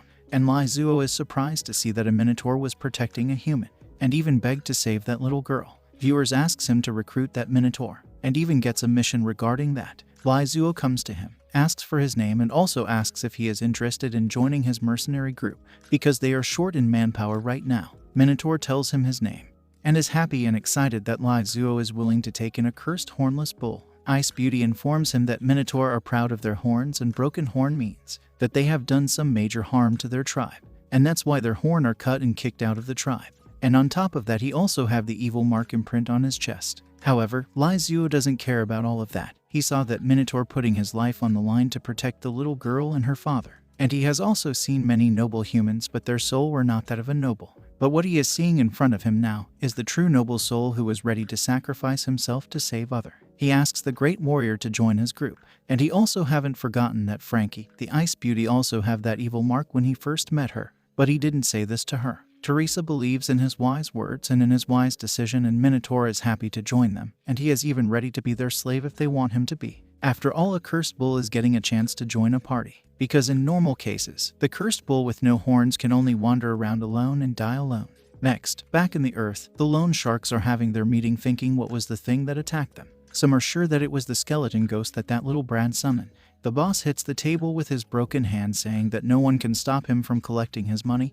Not even Ghost. Someone knocks at their door. One guy comes outside asking who is it, and it was a two big melons knocking the door. Bai Jai and Lai Ling has come there, and the one who opened the door is shocked to see that the woman is so tall. Everyone there is shocked to see such a tall woman there. She asks them if they are the one who led money to her little missy there, and little missy Lai Ling is ready to summon Sun Wolf if the situation gets out of control. She walks straight to the boss. Everyone gets scared. She sits there like a boss, asking why are they troubling her girl. The lone shark boss didn't expect the little girl to have the support of that tall girl. And seeing there with a human, the boss thinks that she can't summon that ghost again. Bai Jai tells them that loan sharking is illegal, but the boss is sure that they don't have any evidence to prove that, and she can't arrest them. They only threaten the lenders, and if they tries to call the police, they threaten more by saying they will kill their whole family. But they don't have evidence of that, so arresting is out of question. And they didn't the same to the little girl of hers too. But they didn't harm her in any way, just threaten her. However, he gets ready to deduct the part of interest if the big sister is ready to sleep with him. Bai Jai had already called deputy director, and the director was listening to all the conversation of theirs. The director gets ready to attack the lone shark place, and the boss didn't see that coming. The attacks begin. The police break into the place and arrested the lone shark boss, and thanks to him, she was able to arrest him. In the other world, Lai Zuo welcomes Minotaur to his group. Father and daughter also thanks him for saving them, and since they are going in the same direction, they suggest that they should journey together. Lai Zuo is happy to do that. They gets ready to leave, but sister have something to ask. She asks him why the orcs are attacking their continent instead of securing job like Bloodhoof. Lai Zuo gets ready to talk about it in the carriage, while asking his viewers to find the answer to her question. Next, Minotaur is driving the carriage, and inside the carriage, Saintess is asking him why the orc are not farming in peace and contentment in their own continent. Or is it because they believe in the evil god? Looking at the map, Lai Zuo gets ready to answer her. An historian is telling him to do as he assigns. He asks Frankie, since she is the Grand Duke's daughter and the orcs are attacking her territory, she thinks it's because of the lack of rainfall outside of the continent. That's why they are attacking the continent to secure food for themselves. Saintess didn't expect that a princess of the Western realm was traveling among them, and she is sorry for her father. Lai Zuo has finished checking the map, and he thinks that the wall of faith that is form a circle around the empire. It was built to protect humans from the evil gods, but now the wall is falling apart because of the sacrifice and corruption of the evil gods, and thus giving the chance to the foreign races to enter the empire. And the invasion by the foreign races are in places where there are rainfall line. The rainfall line is the dividing line between semi-humid and semi-arid areas, and the dividing line is between forest line and grassland line. And human beings have occupied land with abundant rainfall, and foreign races outside the country cannot farm and can only become nomadic people following the grassland. During winters, the food becomes scarce in their land, and they go to the south to invade when they are short of food. And human occupying those lands within the rainfall line leads to the invasion of the foreign races. This surprises the Saintess. Even the Ice Beauty and Elf Beauty is surprised to hear that. He also informs them that the tribes with shaman are fine because they can change weather. But tribes without shamans has only two choices. One, to throw themselves in the arms of the evil gods, and two is to invade the other country for foods. A few who are friendly term with humans become mercenaries or be used by humans to fight the orcs or the foreign invaders. Saintess throws herself onto Lai Zuo, asking him if he has any way to stop this invading.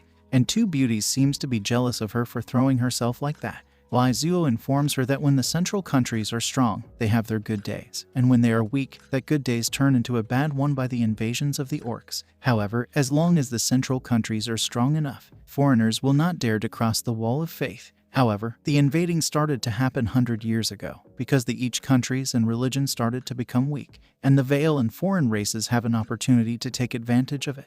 Lai Zuo informs them that there is a way that is liberate and can increase his productivity. This time Ice Beauty throws herself onto him, asking him to how to stop the orc invasion, and maybe with that she can save her western lands. And now Elf Beauty is getting jealous because Frankie too threw herself just for an answer. Frankie tells him that the main reason she is going to the Landes is to remind her uncle that the orcs had breached the border, so that he can be alert, and if the orcs could be prevented from invading, 10 millions of people can be saved. However, Lai Zuo thinks it's impossible because human beings will never help other races to improve their productivity. Not only foreign, but also their own race. The mages can obviously change the climate by waving their hands, and the druids can also help plants grow. But they only cares about the forest and don't go out on the mountain. They even developed magic crystal technology especially used for wars and nobles. They can obviously serve agriculture and make farmer lives better. Mages can cast spell to rain, and druids can make fertilizers. And Lai Zuo also think that the elves have the tree of life that can nourish all things. If they combine their force together, all races can live peacefully, but they don't. Everyone gets shocked when he tells him if he was the tree of life, he would help the middle and lower class people and even foreign races solve the food crisis. He informs them that the higher-ups believes that the lowly farmers are not worth their money, and even annex the lands of the farmer. And this is why the power of each country is slowly declining. Why won't it decline? If the farmers doesn't have lands to farm and produce more food, the country will obviously suffer food scarcity. And Elizabeth is shocked because he just said that he is a world tree, even though he didn't say he is a world tree. He only said if he was a world tree, but she didn't hear that. All she heard was that he was a world tree. She pulls him into her melon and asks him to save the world tree. And Lai Zuo is shocked thinking what is going on with these ladies. He is experiencing heaven today. And Ice Beauty is like, geesh, aren't you the same? Letting him bounce in your boobs to get an answer. Lai Zuo tells them how can all the races help each other, and if they help each other like he said, they can experience 1,000 years of peace without wars. This surprises Teresa, because the countries on that continent wage wars every 10 years, so the peace for 1,000 years, it's a magnificent and beautiful ideal wish. But she wants to see that day comes. She falls on her knees and gets ready to serve him wholeheartedly. She too wants to see the arrival of the peace for 1,000 years. The system notifies him that Teresa has become his dependent. Elizabeth also thinks that he can achieve this peace because he is the world tree, and the boundary of the world tree can easily make an entire race ascend. Frankie is also surprised that the method to achieve the peace is actually like this, and the nun is ready to follow him to see that day. She too gets ready to follow such hero and see that day of peace. Next, in the Empire, in the palace of the Emperor, a guard has come to report an urgent report to His Majesty. After reading the report, His Majesty is shocked that the Western territory has been invaded by the orcs, and the Grand Duke and his territory has fallen. The Emperor sends his brother to deal with the orcs right away. Father and daughter discuss about this matter thoroughly. Then another guard comes with another report that a man in the robe has killed a dragon and has brought the head of the dragon for His Majesty. The man shows him the head of the dragon and asks His Majesty to give him reward befitting for his deeds. The Majesty is shocked it's actually the dragon's head. The princess is getting interest in that dragon slayer. His Majesty gets ready to give him any reward he desires. The man pointing his finger says, "I want you." This makes the princess blush thinking he wants her, but actually he wants His Majesty, which shocked them both. It seemed like the dragon slayer swings the other way, and he is deeply attracted to His Majesty because of his bushy beard, which is very sexy. That's what the Dragoblin Slayer thinks, and he knows that he can't stay with His Majesty for a long time, so he gets ready to compromise and only spend a night with him. His Majesty kicks him out of the palace. Next, Lai Zuo and his party arrives at the Landes city, and viewers are surprised to see such a realistic 3D model, and are also asking where to download it. The guard in the gate stop their carriage. Frankie comes out of the carriage asking if a mage also have to pay the entry tax, because there is a rule that no one can tax mages. She tells the guard that the carriage is hers. The guard apologizes to her for his rude behavior. They let them in without paying tax, and the guard is relieved that he almost died back there for asking a mage to pay the tax. Then they gets confused thinking what kind of mercenary group is that to actually have a mage. Little girl is surprised that big sister is a mage, and old man thanks her. Because of her they didn't need to pay for the city entry tax. Then she realizes something. She apologizes to her lord for saying the carriage was hers, but he doesn't mind it. And Lai Zuo gets shocked to see the other world street is so lively, and there is even a tavern there. The famous tavern that every another world has. Now that they safely arrived there, Father and daughter bids their farewell. They have the goods to deliver. Frankie also gets ready to go to her uncle's place and inform him about what happened,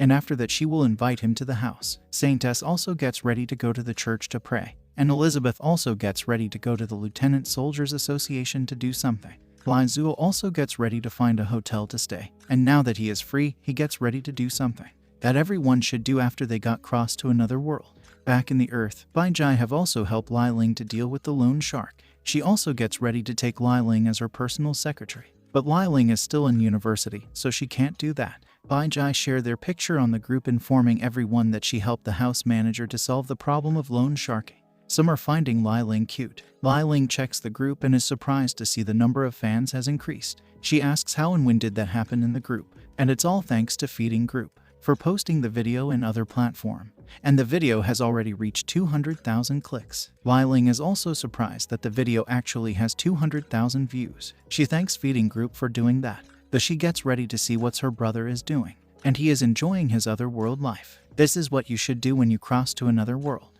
Enjoy the life in the brothel with the different races of beauties. The lady of the house gets ready to show him some different brand of products, like the cosplay elf female magician. Viewers are going wild in the comment section, and there is also a female orc who can give him the pleasure of foreign land, and they have strong core muscles. And there is more, a mantis maid. Man, a mantis maid. And sister is getting mad because she is working so hard to manage the house, and he is enjoying there. Then her phone rings. Bank card remittance of 4k yuan. Remitter, stupid brother. She gets happy and asks him to choose mantis maid. She has a taste. Next, at the Landis Baron's house, Frankie has come to see her uncle. And her uncle, I'm 1000% sure that he is a bad guy. Look at that face. It's a face of a bad guy. Now I wonder how her father looks like, and if her looks same as his brother. Then I'm 2000% sure that her mother cheated on her father. And what the hell is wrong with Baron Landis' son? Don't tell me his wife cheated on him too. What is this? An NTR manhua. Next, the Baron Landis is shocked by the news that the Grand Duke and his principality is destroyed. Frankie informs him that the wall of the faith in the west has been broken,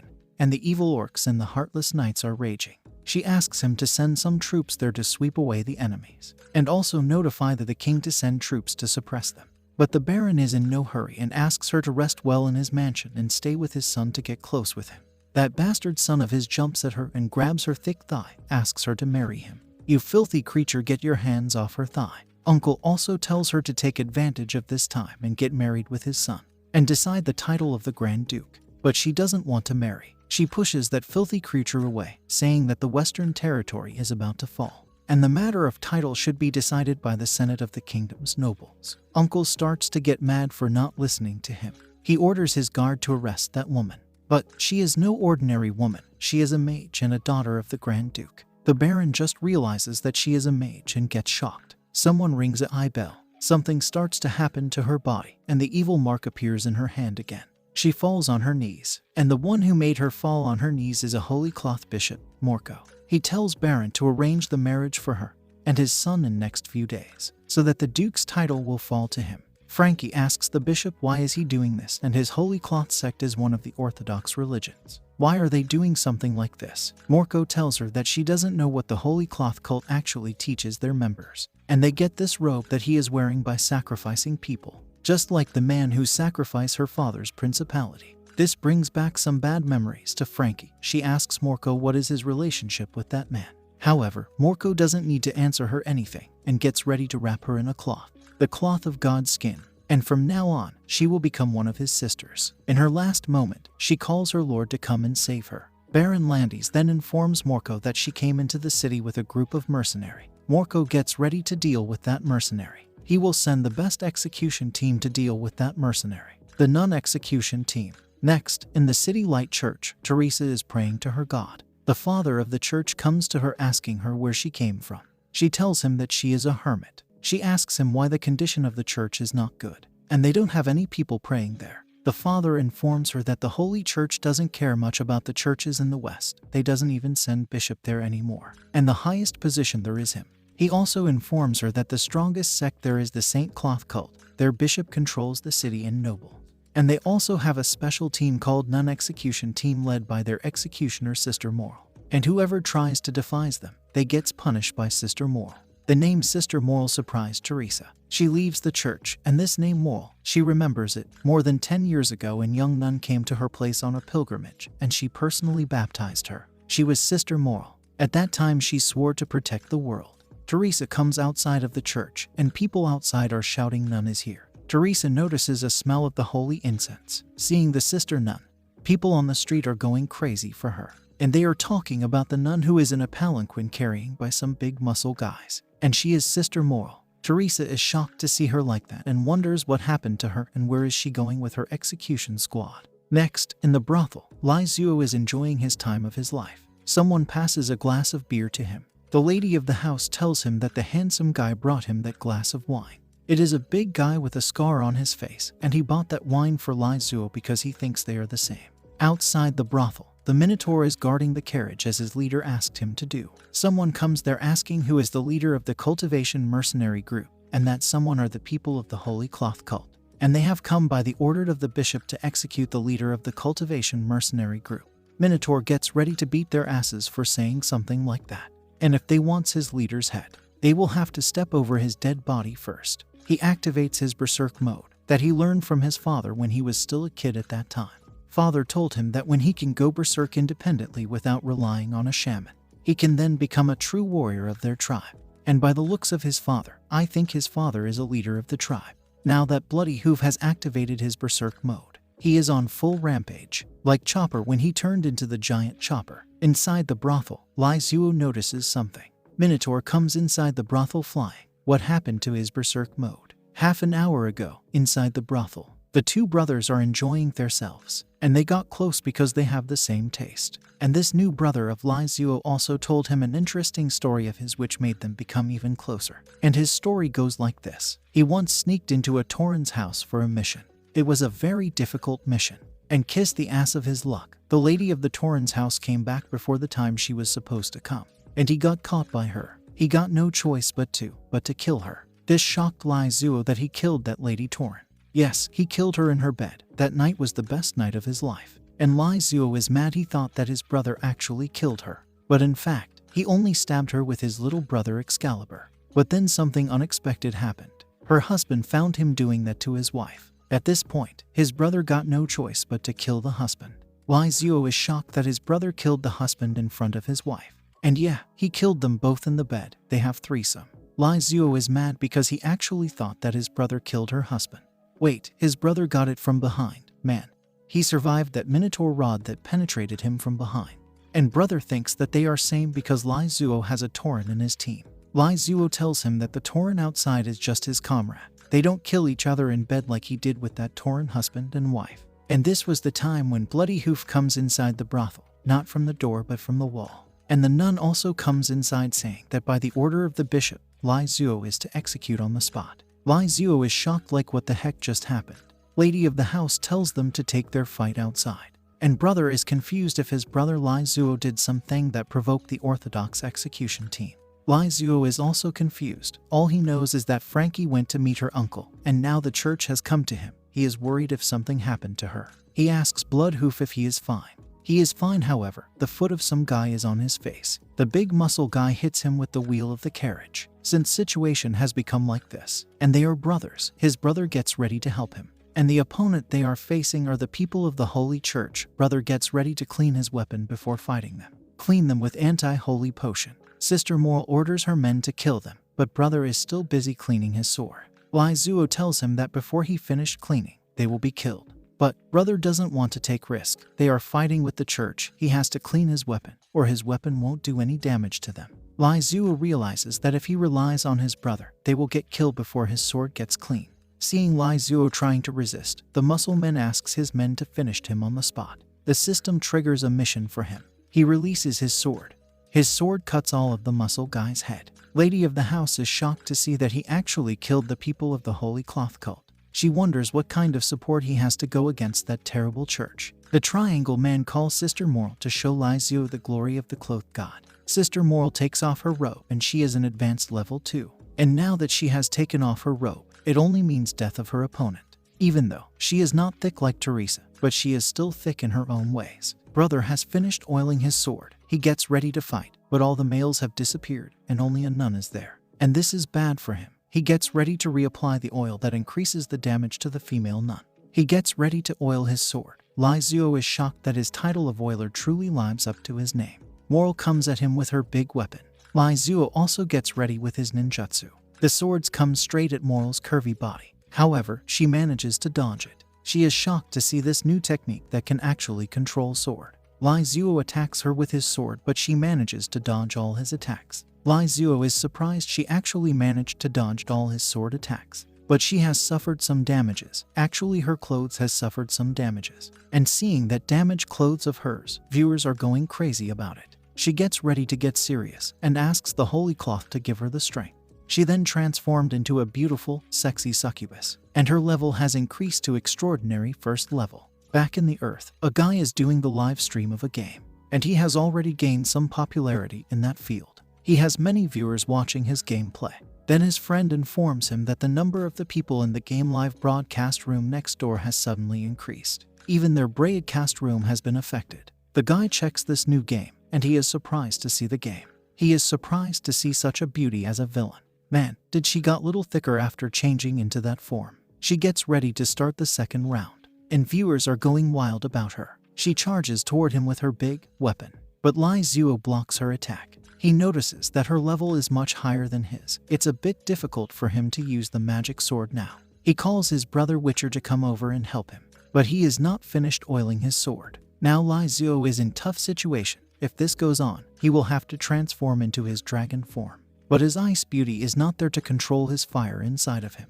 Moral jumps at him to chop his head off. The hammer of justice blocked the weapon of evil. Moral looks on the side saying, "Who is it?" And it's our thick sister Teresa. She asks Moral why is she like that, and her current depravity has bring shame to Saint Lucian. And Lai Zuo is relieved that his thick sister Teresa has finally come, and now he is safe. Next, Lai Zuo attacks Moral with his flying sword. She blocks the sword, and she understood that his skill relies entirely on the flying sword itself, and he doesn't have any fighting skills. Now that she has see through him, those attacks of his are nothing to her. The Triangle Man tells her to show them the power of the Holy Cloth cult. The divine power of the Holy Clothes cult. They peel of the skin of the strong dead person to worship and wear it on the body to blend with themselves to increase their power. And he also thinks that Saint Lucian is a great saint. She once defeated the great demon under the god of death, and finally died at the hands of the demon. And her skin is now covered the body of the nun Moral. He gets his head pierced and dies. Lai Zuo killed him because he was too noisy. Moral also agrees with him that Father Miller was indeed noisy. She always wanted to kill him.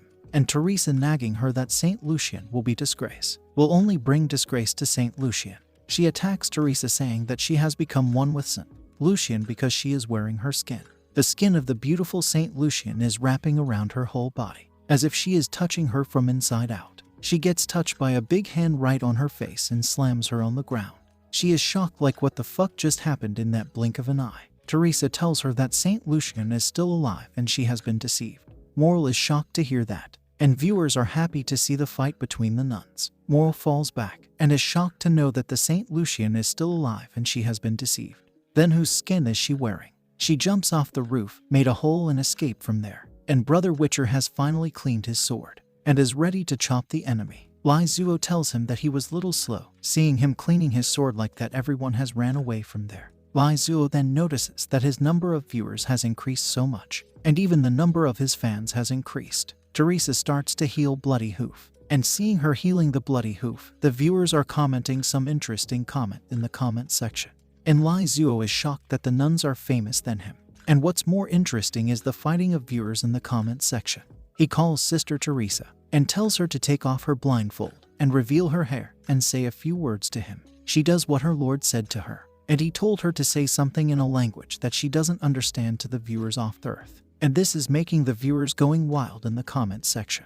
Lai Zuo is also surprised to see after taking off her blindfold and her hair, she looks really beautiful. Next, Lai Ling is shocked to see the numbers of the viewers have increased to 120,000, and the number of fans has increased to 4212. After Teresa said some words like her Lord told her to say, Lai Zuo is shocked because now Teresa can be an anchor in the future. She asks him if she did something wrong. Back in the earth, the two gamers are mad because all their viewers have gone to that live broadcast game by Doll Lizzie. The other one gets ready to get back his viewers from them at all cost. Next, the gamer guy gets ready to increase his viewers by giving away 100 yuan to everyone every time he dies. He starts his stream and dies in his first try. He gets ready to draw the lottery to give away 100 yuan to his viewers. And because of that, his viewers has increased to 120,310. And seeing that many people, he thinks that some guy only surpass him just by chance. Oni-chan is a big idiot, sent Lai Zuo some message telling him to do something to bring back their viewers, and asks him to bring the nun to do some activities. Lai Zuo calls Teresa and tells her to help him with his followers. They want something from her, to be exact, a prayer from her. She gets ready to do that for him, and she is surprised that he actually has his followers, and he can still receive prayers. This is something no one has been able to do since the gods disappeared 200 years ago. She is now 100% sure that Sage Level is a demigod, or even a god, and she has choose the right path to follow him. The gamer guy's friend informs him that the opposite's viewers are increasing again, and the gamer guy's name is Beikai. Teresa is introducing herself to the viewers, and viewers are going crazy in the comment section. Man, heads up to the artist for this awesome drawing. Lai Zuo offers her a tea. Some viewers are calling the viewers of Lai Zuo to come to Beikai, and Beikai is happy that his viewers are still nice and kind to him for calling other viewers to his side. Then Teresa's tea falls on her big melons. Lai Zuo viewers increases, his captain's increases too. This shocked Beikai, even his real hair turns into wick and flies off. And on the other hand, Lai Zuo's viewers are keep on increasing because Teresa is soaking wet because of that tea. She starts to show her thick body by squeezing tea water from her clothes. And the newcomer live broadcast ranking has changed because of Teresa. Now Big Plum at the construction site is rank 1 and Beikai is rank 2. This shocked Beikai so much that his soul leaves his body. Teresa then gets ready to end her broadcast, but she gets ready to come back once every week to personally accept everyone's confessions. Now that his captains has increased, Lai Zuo gets ready to give a prize to his captains and his viewers. And the prize is Dragon Crash Potion given by Brother Witcher. He draws the lottery, and the system congratulates to all the water friends who donated all their money and on the prize Dragon Crash Potion. And back in the earth, a guy whose ID is King Nang Zhang has also won the prize. Lai Zuo informs everyone that the prize will be delivered to them in 2 days, and the nun will open the confession room during the next week broadcast. Teresa thanks him for thanking her so much today. Lai Zuo also thanks her for helping him, and they gets ready to go and look for Frankie tomorrow. Next, Sister is the Queen has sent Rocket to Lai Zuo, and she rewarded him that rocket because she was disgusted by the other anchor, and he helped her drove him away. She asks her security to investigate about this anchor called Beikai. Next, in a certain apartment, King Nang Zhang Shu is getting his ass kicked out from his room by his wife because he couldn't perform well in the bed. She tells him to sleep outside. He begs her to let him rest for at least few days because he is too tired from his work. And his little brother is having difficult to wake up because of that. And his neighbors are laughing at him saying Lao Wang next door can't even satisfy his women. Poor Wang is also sad. Then he notices his delivery outside. And it's from Anchor Doll Lizzie. And Doll Lizzie is Lai Zuo, so don't get confused here. Wang takes out the Dragon Crash Potion and is hesitating whether he should drink it or not. Then he comes back to his wife. Wife tells him to sleep outside. Then she notices something has chance in her husband, and that thing seemed to be very big. The shadow of the darkness covers her. And that night, it was the night that neighbors will never forget. Mrs. Wang was screaming for 5 straight hours, and Mr. Wang not showing any sign of stopping there. The big guy realizes that even a little guy like Mr. Wang can be dragged sometime, and he shouldn't mess with him. Now he has to be careful who knows his wife might do NTR with Mr. Wang. Next, Lai Zuo gets ready to see how much did he earn today, and he has gained a lot today, Captain 40 plus, and has also got some rocket, and has earned $3,584. He gets ready to do some lottery drawing. He gets a cultivation technique, demon body building technique, but he can't practice this technique. He is surprised why the system gave him this technique.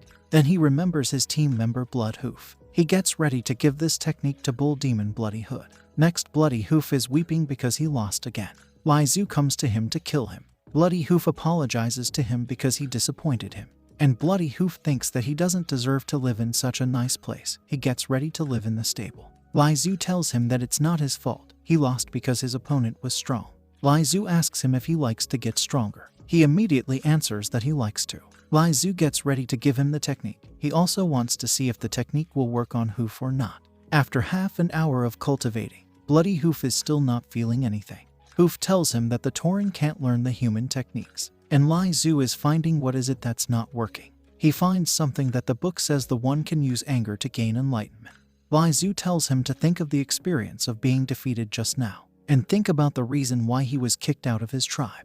Hoof remembers his past, how he was framed by his tribe's members and how they cut off his horn and kick him out of the tribe. Because of them, there was no place for him in this world. Remembering all this bitter past, he gets enlightened, and even breaks through the new level from intermediate level 2 to intermediate level 3. His body even upgraded to a new level. Some hard rock starts to appear on his body. Hoof is surprised he has actually become stronger, and Lai Zu is surprised that his experiment actually worked. Now Hoof is feeling like he can even fight against the heroic class for a short period of time. And he also heard that the first generation Tauren warrior Huger Bloodhoof was able to activate the thunder element.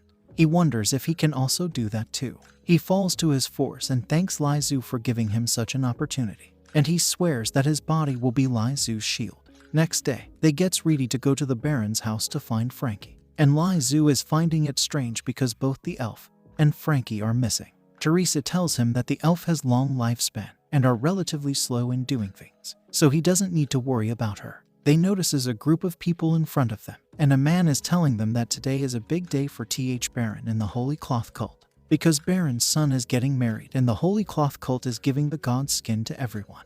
And the Baron's son is about to marry the Duke's daughter today. This shocked the party members. Teresa is confused if Frankie only used her lord to bring her to this city so that she can get married to a Baron. But Lai Zu is sure that Frankie wouldn't do something like that to him. She is not that kind of a person. Then he notices Frankie, who is looking gorgeous right now. Lai Zu notices something is wrong with her. Teresa also notices that Frankie is under control. And if that's the case, Lai Zu gets ready to sweep her away from the Baron and take her with him, even if it means to wage a war against the Baron. And Frankie is waiting for him. Next, viewers are asking Lai Zu to save her and kill that Baron and his son. Sister as the queen is also shocked to see that Frankie is getting married to some filthy creature. She asks Lai Zu to quickly save her. She gets ready to give him rocket for that. The system also tells him to save Frankie. Next, people are surprised to see the Iron Knight, Knight Commander Lord Lester. Bloody Hoof informs Lai Zu that Commander Lester is a powerful man. He reached to that rank by slaughtering thousands of Taurens and orcs. The commander notices the Tauren among the humans and gets ready to finish him off and put him in his collection. And seeing Lai Zu along him, he thinks Lai Zu is a spy. The Baron stops him from causing trouble because today is a big day for his son. Since today is a big day for the Baron, he let go of Lai Zu and the Tauren. Someone asks someone if that guy standing there is really the embodiment of the world tree. And that someone is asking Elizabeth, and this someone seems to be more beautiful than Elizabeth, and even thicker than her. Next, the wedding is held in the Holy Cloth Cathedral. The Baron comes with the bride, and Morco is the priest in their wedding. The wedding begins, everyone is happy. The nuns walks in singing some songs. The priest asks Frankie if she likes to take Baron Laddies as her husband, and she is crying asking for someone to help her. She begs her lord to come there and save her. Then her hero comes down from the roof, saying I disagree. The Baron orders his man to catch that guy who just broke in from the roof. He gets a kick right in his face. Lai Zu grabs his woman, save the princess from the filthy nobles. That's his woman and no one can touch her without his permission. Viewers are going wild after seeing his entry like that. She thanks him for coming to save her. Comfort her bro by kissing her. Morco tells him now that he is in. There is no way for him to go out. Morco people starts to close the door, and everyone in the church starts to change like the people from Baroness Jennifer's town. Since all of the people there are evil people, Lai Zu also summons his son Wolf, and orders him to finish them all. Son Wolf starts to swing his blade, and chop few of those evil people. Commander Lester gets ready to take him on, but Hoof stops him and he gets ready to take the commander on. Viewers are starting to bet who will win among these two. Sister Moral also jumps at Lai Zu with her big weapon. She too gets stopped by our thick sister Teresa. And Mr. Artist seemed to forgot something here. Sister Teresa's melons are bigger than Sister Moral. But why Sister Moral kinda looking bigger than our sister Teresa? Teresa tells her not to fall any further. Moral remembers something. When she got back last time, she went to Morco and asks him if Saint Lucian is still alive because she just heard a nun saying that Saint Lucian is still alive. Morco scolds her for believing in others. He tells her that he saw it with his own eyes, the death of the Saint Lucian. He did something to her after that. The skin, whoever she is wearing, gets mad at Teresa for talking about Saint Lucian.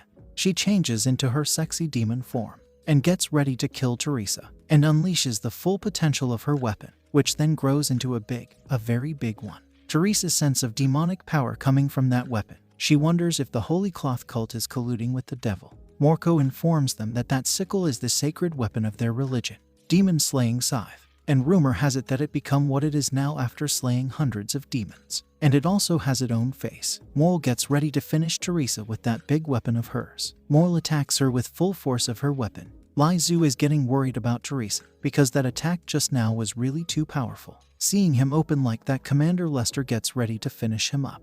He once again gets stopped by Hoof, and Hoof has promises that he will be Lai Zhu's shield, and for that promised, he is not letting anyone to harm his team leader when he is still breathing. Lester gets ready to kill him first then, and unleashes his powerful attack at Hoof. Hoof hits the ground, shatter the ground into pieces, and this is his Tauran racial talent, war trampling, which makes his opponent unable to move. He gets ready to finish Lester with his big hammer, hits him right on his head, smashes his metal helmet. Bloody Hoof sends the knight flying far away, and viewers are surprised to see that Bloody Hoof is actually this strong. He has something so cool like the war trampling up his sleeve. The smoke which was created by Lester after his fall gets cleared, and this shocked Bloody Hoof, because the helmet has torn and the face inside that helmet was that of a fallen knight. Lester looks at his Lord Bishop, who told him that he will never lose, but here he is getting his ass beat up. His Lord Bishop informs him why he lost, and it's because he hasn't completely converted to his religion, that's why. If that's the case, Lester gets ready to convert to his religion.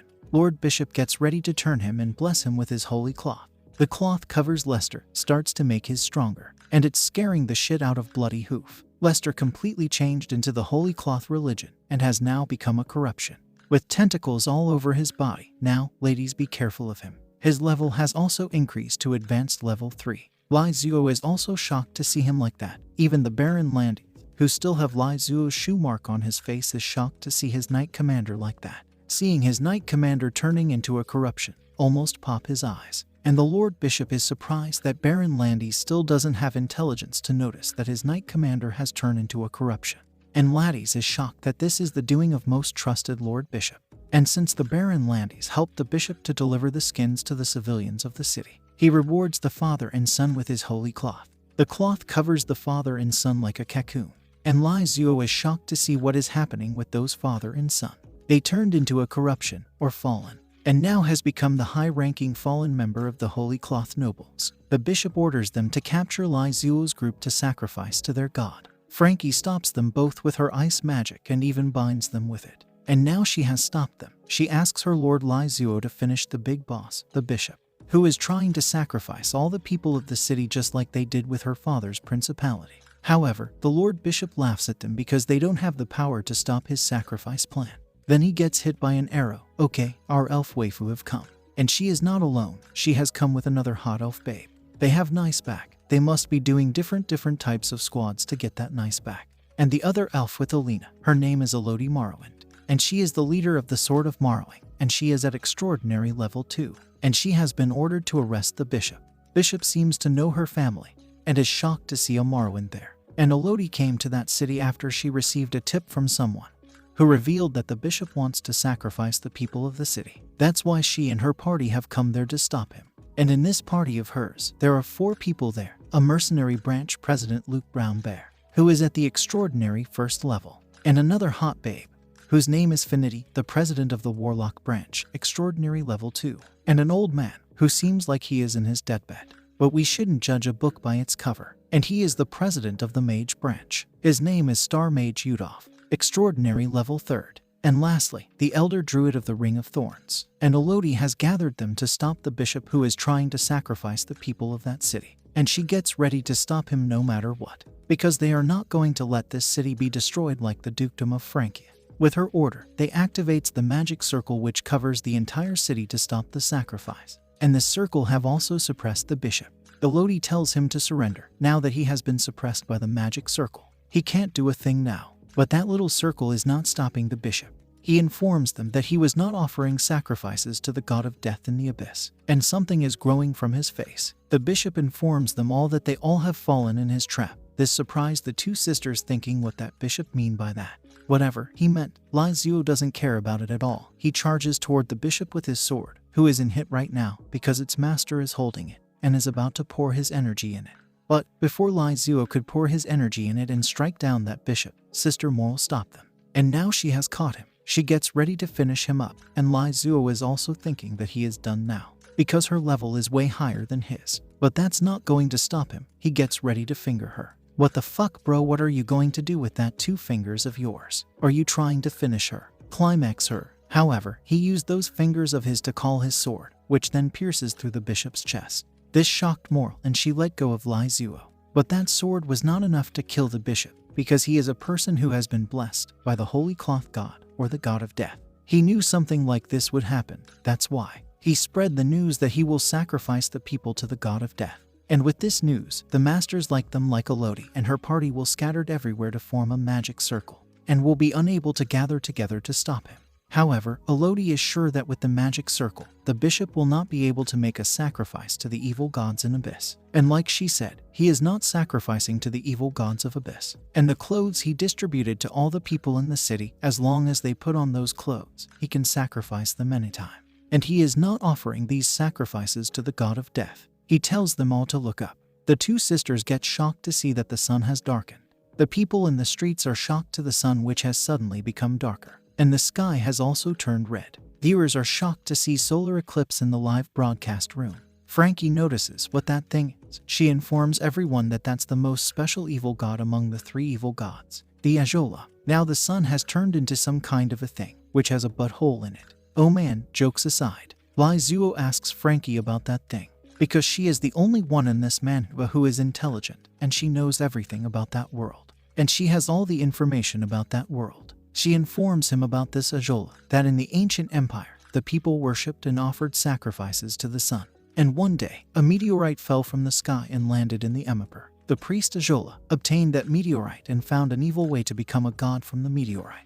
She began her journey to become a god. In the end, she sacrificed the entire empire, become a god, and ascended into the sky, and embraced her own faith in the world. She burned herself to the sun like this when she ascended to the sky. Some people said that she merged with the sun, and the sun was corrupted by her. After that, the sun turns red once every year. The sun becomes red and corrupts the people, and that day was called the God's Punishment Day. And on this day people avoid sun, or they will become corrupted. But Frankie is confused why the God's Punishment Day is happening so soon. According to her, there is still 6 months for it to happen. People are confused, thinking who summoned that red sun. They all gets ready to go to the church. And big sister is mad at her little sister because of her wrong information. They are now in this situation. Elena tells her big sis to run away. She will try her best to stop this. But Elodie notices that it's too late now. Because once that thing opens its butthole, I mean the eye, once that thing opens its eye, they are done. The thing opens its eye. And when that eye opens, that's the moment when the corruption are at their strongest. Elodie gives her little sister a necklace to wear, which can make her immune to the evil god's light. Elena notices something happening to the eye. The ground starts to shake. The bishop offers his sacrifices, all the people who are wearing his holy garments, to the evil god who is in the sky right now. He asks his god Azura to grant him divine grace for the sacrifice he made for her. Something starts to happen with the people wearing that holy cloth. They level up once again. The hot moral sister have also leveled up, and she is surprised to feel this new power that their god gave them. And Lai Zuo is mad and scared because she was already powerful enough, and now she has become even more powerful. And Moral is feeling this new power that her god gave her coursing through her body. She gets ready to test this power of hers on Lai Zuo. She jumps on him from behind with her big weapon, shouting die. Instead of sneakingly killing him, she shouts die. Lai Zuo notices her because of her loud noise, but it's too late for him to dodge her attack. Then boom, a big blast happens. However, Lai Zuo manages to survive her attack, thanks to his horny sword, who took all the damage for him. But Lai Zuo still suffered some damages because Moral is too strong.